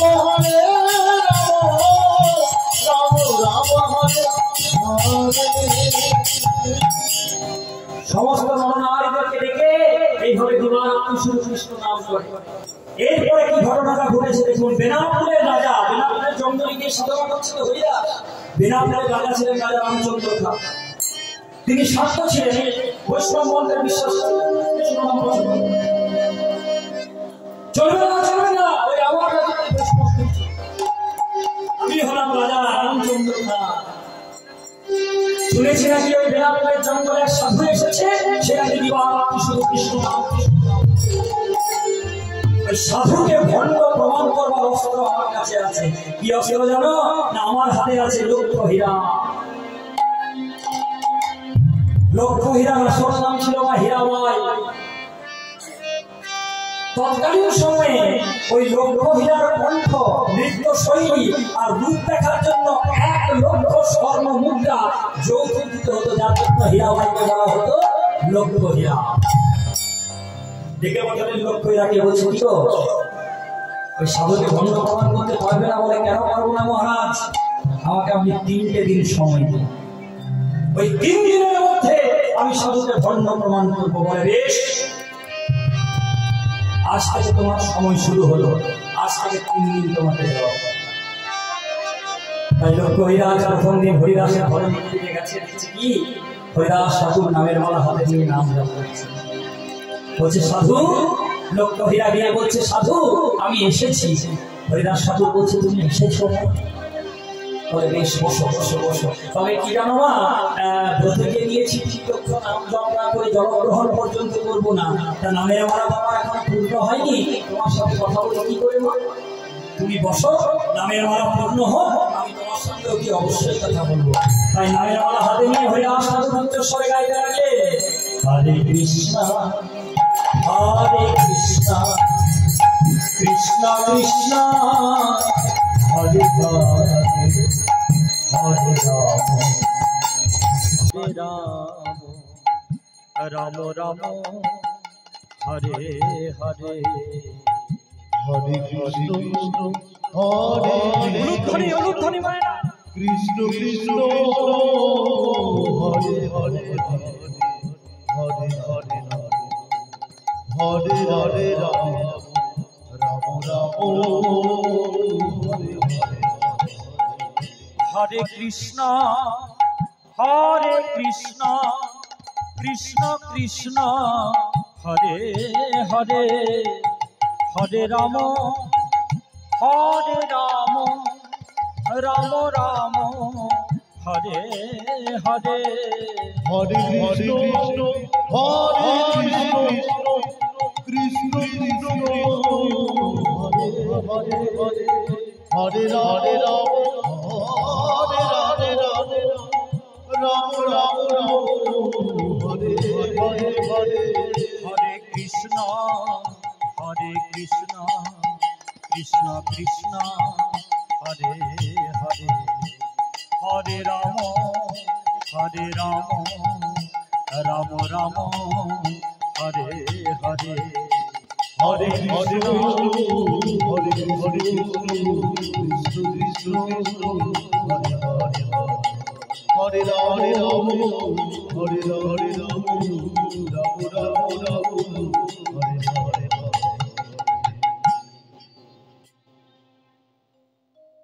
হঠাৎ করে লক্ষ্য হীরা আকাশের দিকে চেয়ে দেখছে নিশি প্রভাত হয়ে গেছে। মা লক্ষ্য হীরা মনে মনে ভাবছে, যে লক্ষ্য হীরার নাচ গান শোনার জন্য কত রথী মহারথী রাতের পর রাত আমার কাছে জেগে বসে থাকে, সেই লক্ষ্য হীরা ওই সাধুর কাছে সারা রাত বসে রইলাম, আমার সাথে কথা বলো তো দূরের কথা, আমার পানে একবার ফিরেও চাইলো না। তাই এতে যেসে সাধু নয়, আর আমিও কিন্তু যেসে নয়, আমার নাম লক্ষ্য হীরা। একটা দিন গেছে তো কি হয়েছে, হাতে আরো 2 দিন সময় আছে, আমি কাল আবার আসবো, সাধুকে আমি ভণ্ড প্রমাণ করব। তাই পরের দিন আবার একদম রাজবেশে সোনা দানা মণি মাণিক্য পরে একদম রাজবেশে লক্ষ্য হীরা গিয়ে দাঁড়িয়েছে, গিয়ে বলছে সাধু আজ আমি আবার এসেছি। বলে তুমি এসেছো মা? তবে কি জানো মা, কালকে তোমার সাথে কথা বলার সময় হয়নি, আজকে কিন্তু তোমার সাথে আমি নিশ্চয়ই কথা বলবো। তবে আজকেও আমার নামের মালা পূর্ণ হয়নি, তুমি বসো, নাম করি, তারপর আমি তোমার সঙ্গে আজ নিশ্চয়ই। তাই আজ লক্ষ্য হীরাকে আবার বসিয়ে রেখে হরিদাস ঠাকুর নামের মালা হাতে নিয়ে উচ্চস্বরে বলতে লাগলেন, হরে কৃষ্ণ হরে কৃষ্ণ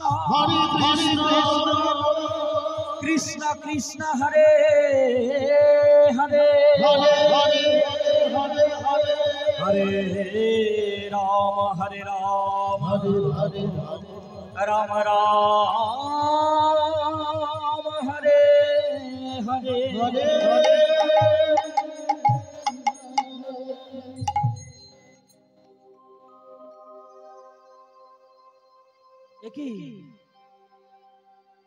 আজ নিশি শেষ হয়ে প্রভাত হয়ে গেল, ওই সাধু একবার আমার মনে ফিরেও চাইলো না। বেশ, আমার নাম লক্ষ্য হীরা, আমি কাল আবার আসবো, আর কালকে আমি সাধুকে ভণ্ড প্রমাণ করবই। তাই লক্ষ্য হীরা শেষের দিনে আবার গেছে বাবা, তবে আজ একটু অন্যভাবে। এই দুদিন একদম রাজবেশে সোনা দানা পড়ে গেছিল তো, এখন লক্ষ্য হীরা মনে মনে ভেবেছে ওই লেংটি পরা সাধু সোনার পর্ব কি করে বুঝবে। তাই আজকে গেছে বৈষ্ণবীর বেশে, একটা সাদা থান পরেছে, কণ্ঠে তুলসীর মালা, ললাটে চন্দনের তিলক, হাতে রুদ্রাক্ষের মালা পরে একদম বৈষ্ণবীর বেশে গিয়ে হরিদাসের কুটিরে গিয়ে দাঁড়িয়েছে। দেখছে কি হরিদাস ঠাকুর তখন নাম করে করে তুলসী মন্দিরকে প্রদক্ষিণ করছে সন্ধ্যাবেলায় বাবা। কেমন করে? হরে কৃষ্ণ কৃষ্ণ কৃষ্ণ হরে হরে, হরে রাম রাম রাম হরে হরে, হরে কৃষ্ণ কৃষ্ণ কৃষ্ণ হরে হরে, উলুধ্বনি মায়না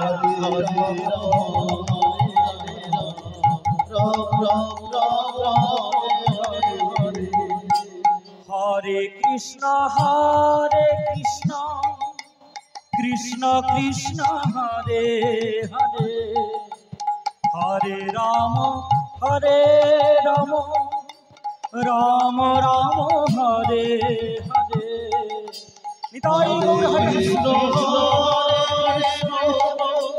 কৃষ্ণ কৃষ্ণ হরে হরে হরে, হরে রাম রাম রাম লক্ষ্য হীরা কি করেছে, ওই সাধুর নাম না শুনে, আজকে সাধুর সঙ্গে কথা কোনো না বলে একদম সোজাসুজি নৃত্য শৈলী দেখাতে আরম্ভ করেছে, আর গান করতে আরম্ভ করেছে বাবা। জয় সাধু, সাধুজি গো একটিবার আমার পানে ফিরে তাকাও।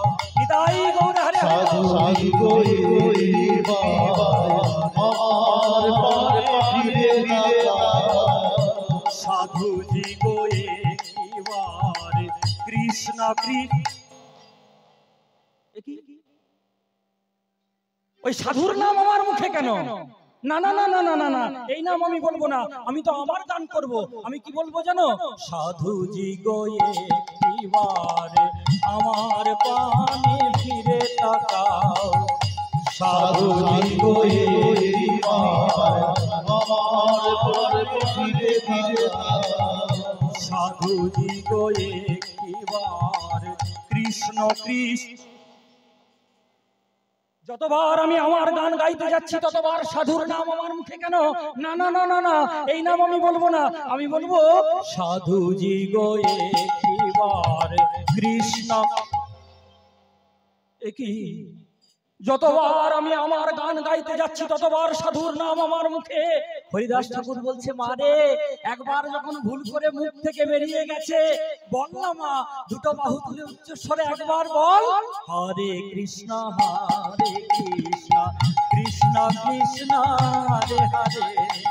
নিতাই গৌর হরে হরে, রাম রাম রাম হরে হরে, হরে হরে কৃষ্ণ কৃষ্ণ হরে হরে, হরে হরে রাম হরে রাম রাম রাম হরে হরে। আছাড় খেয়ে পড়লেন হরিদাস ঠাকুরের দাতুল রাগা চরণে। সাধু, আমি যে ভুল করেছি সাধু, আমি তোমাকে চিনতে পারিনি। আমি যে পতিতা, আমি যে গণিকা, তাও তোমার চরণে আশ্রয় দাও। বলে, ওঠো মা ওঠো। কে বলে তুমি পতিতা, কে বলে তুমি গণিকা? একবার যে কৃষ্ণ নামকে আশ্রয় করে তার আর কোনো জাত থাকে না গো। আজকের থেকে তুমি হলে পরম বৈষ্ণবী, তুমি পতিতা নও। শোনো, এই ভজন কুটিরের দায়িত্ব আজ থেকে আমি তোমাকে দিলাম। আর জানো আসল কথাটা কি? 3 দিন আগেই আমি রাজা রামচন্দ্রের চালাকিটা বুঝতে পেরেছিলাম। আমি জানি তুমি ইচ্ছাকৃতভাবে আমার কাছে আসনি। রাজা রামচন্দ্র খাঁ তোমাকে পাঠিয়েছে আমার কাছে। আমি 3 দিন আগে তোমার সাথে কথা বলতে পারতাম না, কিন্তু যদি আমি 3 দিন আগে তোমার সাথে কথা বলতাম তাহলে তোমার যে চৈতন্য হতো না মা। শোনো মা, এই ভজন কুটিরের দায়িত্ব আজ থেকে আমি তোমাকে দিলাম। অনেকদিন হলো আমি ভজন কুটিরে আছি, আমার যে আর ভালো লাগছে না, মায়া পড়ে গেছে বড়। আমি চলে যাই তার সন্ধানে। আমি অনেকদিন যে তাকে দেখিনি, আমি চলে যাই তার সন্ধানে। আজকে থেকে তোমাকে ভজন কুটিরের দায়িত্ব আমি দিয়ে গেলাম। তাই লক্ষ্য হীরাকে ভজন কুটিরের দায়িত্ব দিয়ে হরিদাস ঠাকুর চলে গেলেন নীলাচলের পথে। নীলাচলের গিয়ে একটি গুহার মধ্যে সাধনা করছেন, দিবারাত্রি কৃষ্ণ নাম করছেন। আর এদিকে মহাপ্রভু বুঝতে পেরেছেন, যে হরিদাস ঠাকুর এসেছে। মহাপ্রভু বুঝতে পেরেছেন হরিদাস ঠাকুর এসেছে। তার দাদা নিত্যানন্দকে বলছে, দাদা গো সে এসেছে। বলে কে এসেছে ভাই? বলে যার জন্য আমি এতদিন অপেক্ষা করেছি, আর যে আমার জন্য এতদিন অপেক্ষা করেছে সে এসেছে। বলে চলো ভাই তার কাছে যাই। তাই মহাপ্রভু দাদা নিত্যানন্দকে আর সমস্ত পার্শ্ববৃন্দকে নিয়ে যেতে লাগলেন। কেমন ভাবে বাবা? হরিহরায়ে নম কৃষ্ণ যাদবায় নম, হরিহরায়ে নম কৃষ্ণ যাদবায় নম,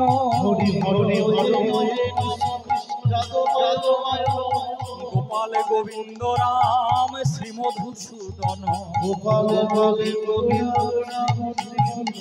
এখানে একটা কথা বলে রাখি মা, হরিহরায় নম কৃষ্ণ যাদবায় নম, যাদবায় মাধবায় কেশবায় নম। এটা হচ্ছে নাম সমাপন কীর্তন। যখন নাম সমাপন হয় তখন এটা বলতে হয়, কিন্তু মহাপ্রভু যখন এই গানটা করতেন তখন এটা বলতেন না। তখন কি বলতেন? গোপাল গোবিন্দ রাম শ্রীমধুসূদন, গোপাল গোবিন্দ রাম শ্রীমধুসূদন, সেই তো এসেছে, সেই তো এসেছে ওই ব্রজেন্দ্র নন্দন কৃষ্ণ, সেই তো এসেছে আজ ব্রজেন্দ্র নন্দন কৃষ্ণ, সেই তো এসেছে।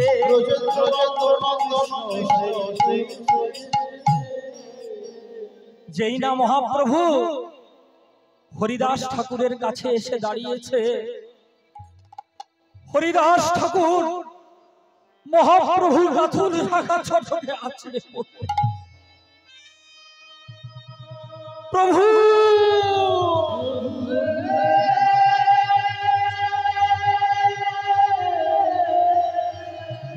এতদিন বুঝি তোমার আসবার সময় হলো।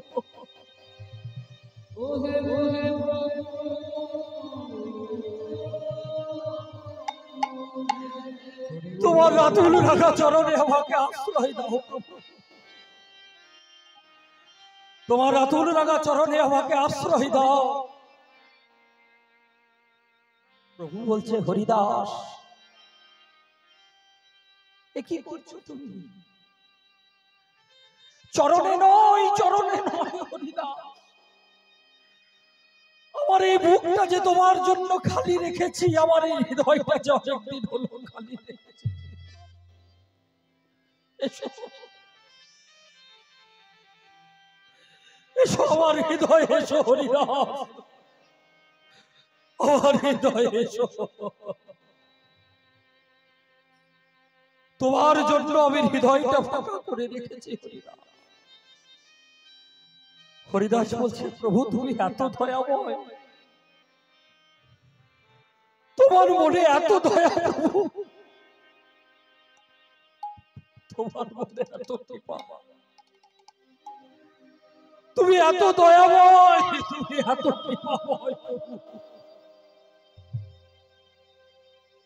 হরিদাস বলে, প্রভু আজ থেকে যেন আমি তোমার বক্ষ মাঝে থাকতে পারি সারা জীবন। হরিদাস দিনের পর দিন নীলাচলে থেকে নাম করতে থাকে, আর জগন্নাথের প্রসাদ মহাপ্রভু সেবা করে মহাপ্রসাদ হয়ে যায়। তারপরে সেই প্রসাদটা আবার হরিদাস গ্রহণ করে। প্রসাদটা যে ভক্ত মহাপ্রভুর কাছ থেকে হরিদাসের কাছে নিয়ে আসে, সে একদিন এসে দেখছে হরিদাস ঠাকুর নাম জপ না করে বিছানায় শুয়ে আছে। বলছে, ঠাকুর তোমার কি হয়েছে? বলে, আমার যে শরীর মন কোনোটাই ভালো নেই। বলে, আমি যে তোমার জন্য প্রসাদ এনেছি, বলে নামের মালা পূর্ণ হয়নি, কি করে প্রসাদ খাই বল? তবে আমার মহাপ্রভুর দেওয়া প্রসাদ আমি তো অসম্মান করতে পারি না, তাই আমি প্রসাদটা পেট ভরেও খাবো না, শুধু প্রসাদের একটু সম্মান রক্ষা করব। তাই প্রসাদের সম্মান রক্ষা করতে একটি দানা মুখে নিলেন। বলছে, যা তুই নিয়ে যা। সেই ভক্তটি মহাপ্রভুকে গিয়ে বলছে, প্রভু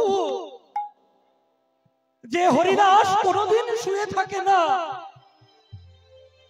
গিয়ে দেখলাম সেই হরিদাস শুয়ে রয়েছে। মহাপ্রভু সঙ্গে সঙ্গে হরিদাসের কাছে এসে বলছে, হরিদাস কি হয়েছে তোমার? কি হয়েছে, তুমি এমন করে শুয়ে আছো কেন? বলো, প্রভু আমার মনটা যে বড় অসুস্থ। বলে, কেন, তোমার কি হয়েছে? বলে, বলে তুমি যে সব সময় রাধা ভাবে বিভোর হয়ে ভূমি গড়াগড়ি দাও, এটা সবার ভালো লাগে, আমার ভালো লাগে না।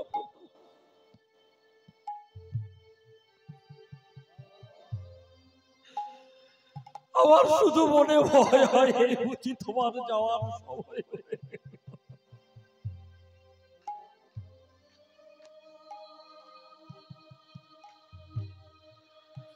আমি বেঁচে থাকতে যে তোমার মৃত্যুটা ভেবে নিতে পারবো না।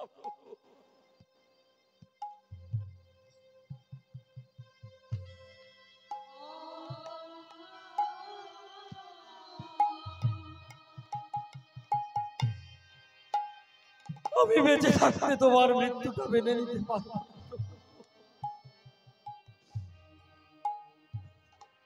তুমি আমাকে কৃপা করো, তোমার আগে আমার মৃত্যু, তোমার আগে যেন আমার মৃত্যু।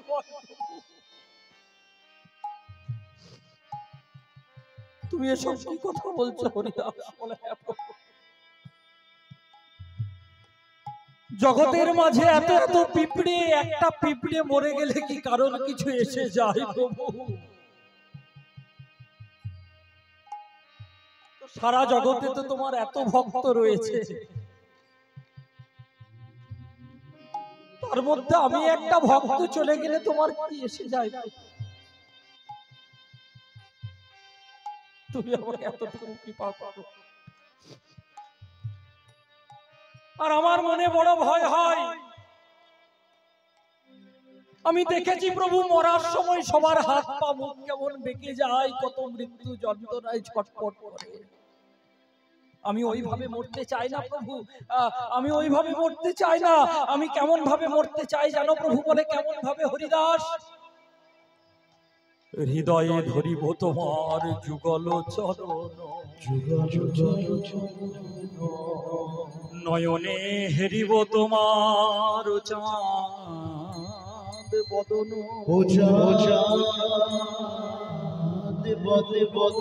জিহ্বায় উচ্চারিব শ্রীকৃষ্ণ চৈতন্য নাম, এই রূপ ইচ্ছা মোর ত্যাজিব পরা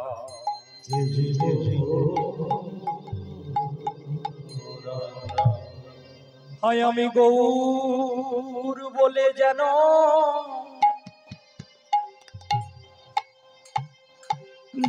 মরতে পারি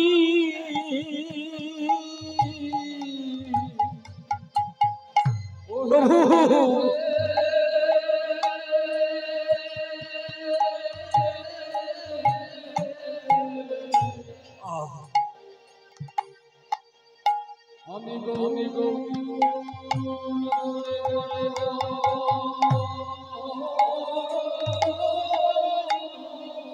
বিদায় গৌর হরি মোহন হরি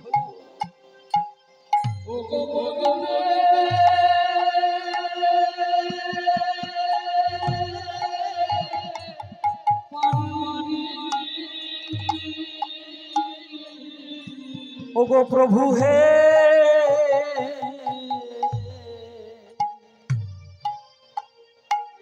আমি গৌর বলে যেন মরতে পারি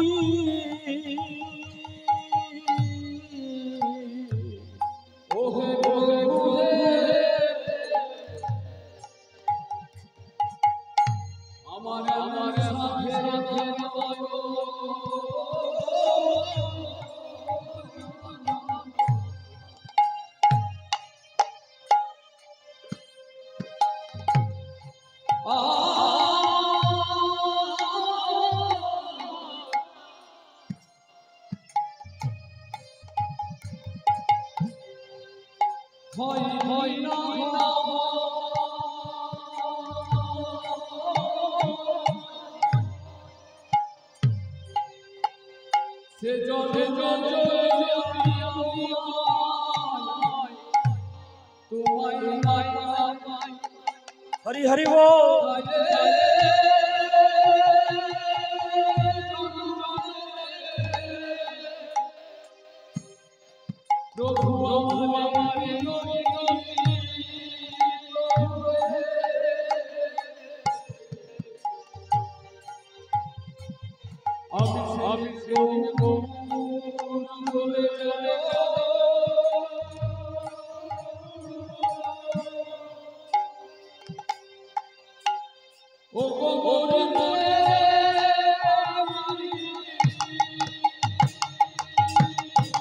গৌরের যুগল চরণ আমি আমার বক্ষে ধরি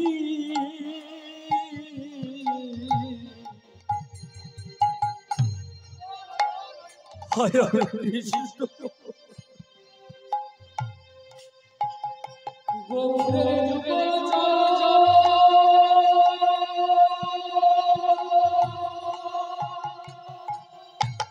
বিদায় গৌর হরি হরি মোহন উলুধ্বনি ভাইরা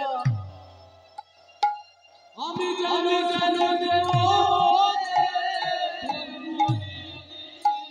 আমার এই মিনতি করা রইল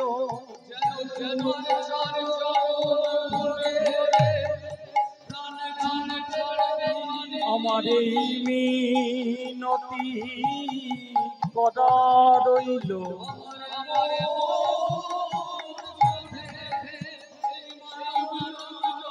আমার এই মিনতি করা রইল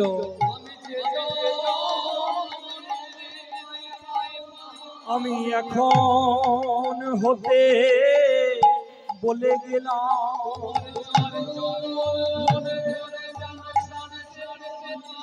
বলি আর বলা হয় কি না হয়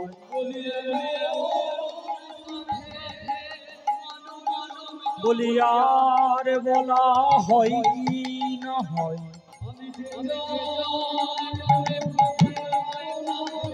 এখন হতে বলে গেলাম সাধের মানব জনম পেয়ে পড়ে আমি এখন এখন হতে বলে গেলাম, বলি এই মিনতি করা রইল, আমার এই মিনতি করা রইল, নিতাই গৌর হরে হরে, আমার এই মিনতি করা রইল, এই মিনতি করা রইল, আমি এখন হতে বলে গেলাম, আমি এখন হতে বলে গেলাম, বলি এখন হতে বলে আমি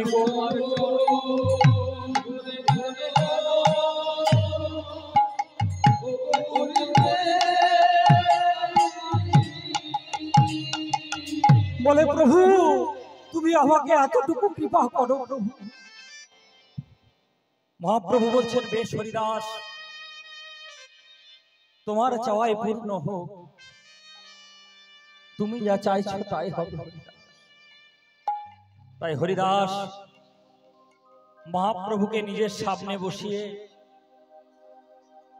মহাপ্রভুর রাতুল রাঙা চরণকে হৃদয়ে ধরে, কত বড় ভক্ত দেখুন বাবা, শুধু চিন্তা করুন, একদিকে লীলা একদিকে জীব শিক্ষা, কত বড় ভক্ত, কত বড় ভক্ত হলে এমনটা হয়। ভক্ত হওয়া এত মুখের কথা নয় মা, ভক্ত হওয়া বড় শক্ত পণ্ডিত রইল বসে, আর বৃক্ষের ফল বৃক্ষে রইল কিন্তু বৃন্ত পড়ল খসে। ভক্ত বললেই ভক্ত হওয়া যায় না, ভক্ত হওয়া অনেক কঠিন। আর আমরা এমন ভক্ত যে আমরা মহাপ্রভুর জন্মদিনটা পর্যন্ত জানি না। অনেকেই আছে আমরা, কথাগুলো শুনতে খারাপ কিন্তু কথাগুলো খুব সত্যি। আমরা 25শে ডিসেম্বর যিশু খ্রিস্টের জন্মদিন পালন করতে ভুলি না।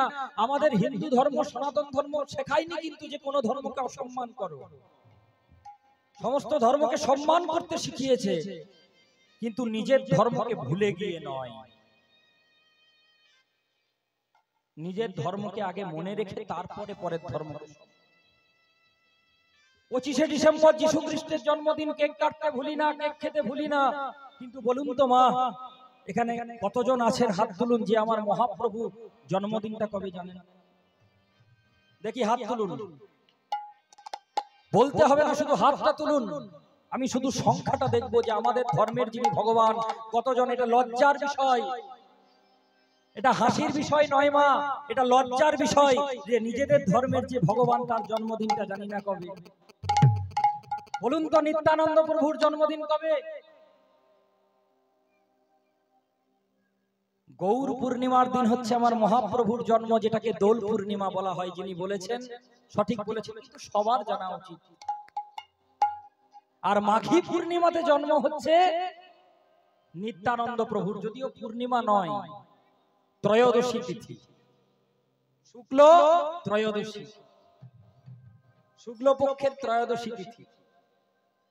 তাহলে এই নিজের ধর্মকে যদি না চিনি পরের ধর্মকে সম্মান করব কি করে? তাই ভক্ত হন, প্রকৃত ভক্ত হন, নিজের ধর্মকে চিনুন, গর্ব করে বলতে শিখুন আমি হিন্দু, আমি সনাতন। কত বড় ভক্ত ছিল হরিদাস। মহাপ্রভুকে নিজের সামনে বসিয়ে মহাপ্রভুর রাতুল রাঙা চরণকে হৃদয়ে ধরলেন, আর নিজের নয়ন দিয়ে মহাপ্রভুর চাঁদ বদনকে দর্শন করলেন, আর মুখে শ্রীকৃষ্ণ চৈতন্য নাম বলতে বলতে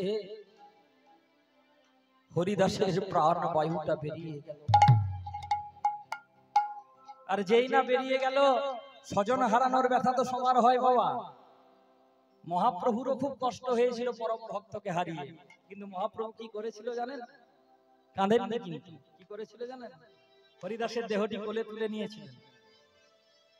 হরিদাসের দেহটি এভাবে কোলে তুলে নিলেন, আঙিনার মাঝে নৃত্য করতে লাগলেন।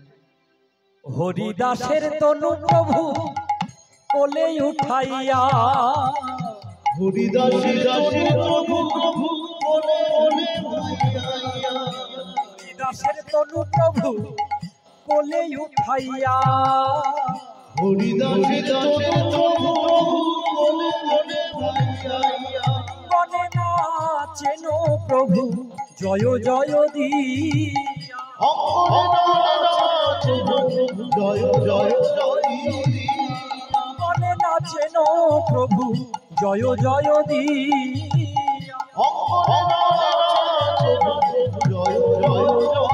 আজ মহাপ্রভু নাচছে দেখো হরি হরি বল আজ মহাপ্রভু নাচছে দেখো আজ হরিদাসকে কোলে লয়ে মহাপ্রভু নাচছে দেখো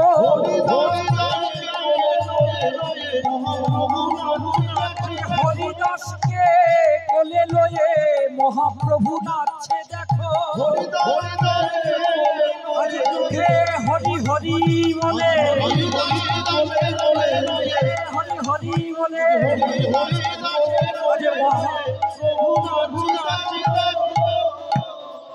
তাই হরিদাসের দেহটি কোলে তুলে নিয়ে মহাপ্রভু আর প্রেমানন্দে আঙিনার মাঝে নাচতে লাগলেন। আর নীলাচলে পথে দাঁড়িয়ে কি করেছেন বাবা? ভিক্ষা করছেন। হরিদাসের দেহটাকে সৎকার্য করতে হবে তো, আর নিজে হাতে কিন্তু সমাধি দিয়েছিলেন, নিজে হাতে সমাধি দিয়েছিলেন। হরিদাস কত বড় ভক্ত দেখুন। আর স্নান করিয়েছিলেন ওই সমুদ্রে, পুরীর সমুদ্রে। আর সেদিনেই মহাপ্রভু বলে দিয়েছিলেন যে পুরী তো তীর্থ বটেই, আর যেহেতু সমুদ্রের জলে আজকে স্নান করালাম এই হরিদাসের দেহটিকে, তাই আজ থেকে এই সমুদ্রটা হলো, এই পুরী হলো মহাতীর্থ। নিজে হাতে সমাধি দিলেন হরিদাসকে। হরি বল বলে গৌরীরা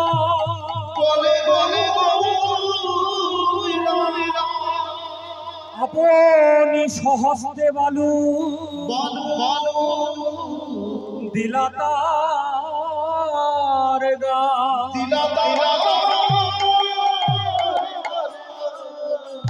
হরিদাসের দেহটিকে সমাধি দিলেন, বালু করে চাপা দিয়ে দিলেন, নিজে হাতে বালি দিয়েছিলেন। কত বড় ভক্ত দেখুন, কত বড় সৌভাগ্যবান হলে এমন করতে পারে। এবং নীলাচলের পথে দাঁড়িয়ে তিনি ভিক্ষা মাগলেন, যেটুকু অর্থ হলো তাই দিয়ে হরিদাসের এবারে অন্তিম কার্য করবে। তাই সবাই মিলে আমরা হরিদাসের বিজয় উৎসব করব। সবাই মিলে আমার সঙ্গে মহাপ্রভু যেমন ভাবে হরিদাসের বিজয় উৎসব করছেন, আজকে আমরা সমস্ত ভক্তগণ আমরা হরিদাসের বিজয় উৎসব করব। হরিদাসের বিজয় উৎসব সমারোহ হইল, হরিদাসের বিজয় উৎসব সমারোহ হইল।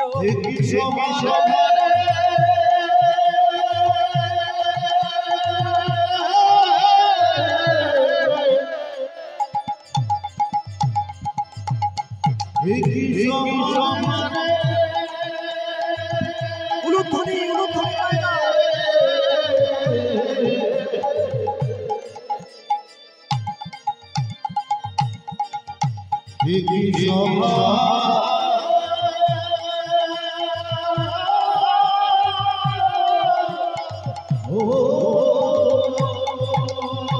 হরিদাসের বিজয় উৎসব সমারোহ হলো, প্রেমানন্দে ভক্তবৃন্দে হরি হরি বলো, হরি হরি বলো,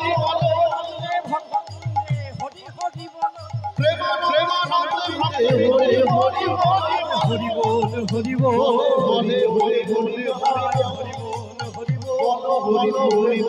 আজ উঠিল আনন্দের রোল, হরি বল, উঠিল তোমরা জয় দাও, জয় দাও, জয় দাও, জয় দাও, আজ নামাচার্য হরিদাসের জয় দাও, জয় দাও,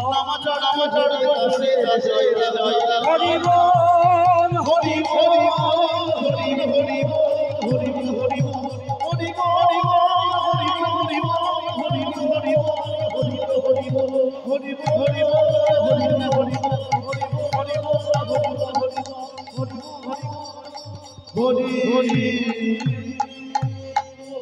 প্রেম से बोलो श्रीमान चैतन्य महाप्रभु की जय, नित्यानंद अवधूत की जय, अद्वैताचार्य की जय, श्रीवास पंडित की जय, गदाधर पंडित की जय, नवाचार्य हरिदास की जय, नवाचार्य हरिदास की जय, नवाचार्य हरिदास की जय। जय जय श्री राधे निताई गौर हरि हरि हरि সকলের কৃষ্ণ ভক্তি লাভ হোক, সকলে ভক্তির পথে থাকুন, ভগবানকে ভালোবাসুন, সবাই খুব ভালো থাকুন, সুস্থ থাকুন। শুভরাত্রি। জয় রাধে, জয় রাধে, জয় রাধে।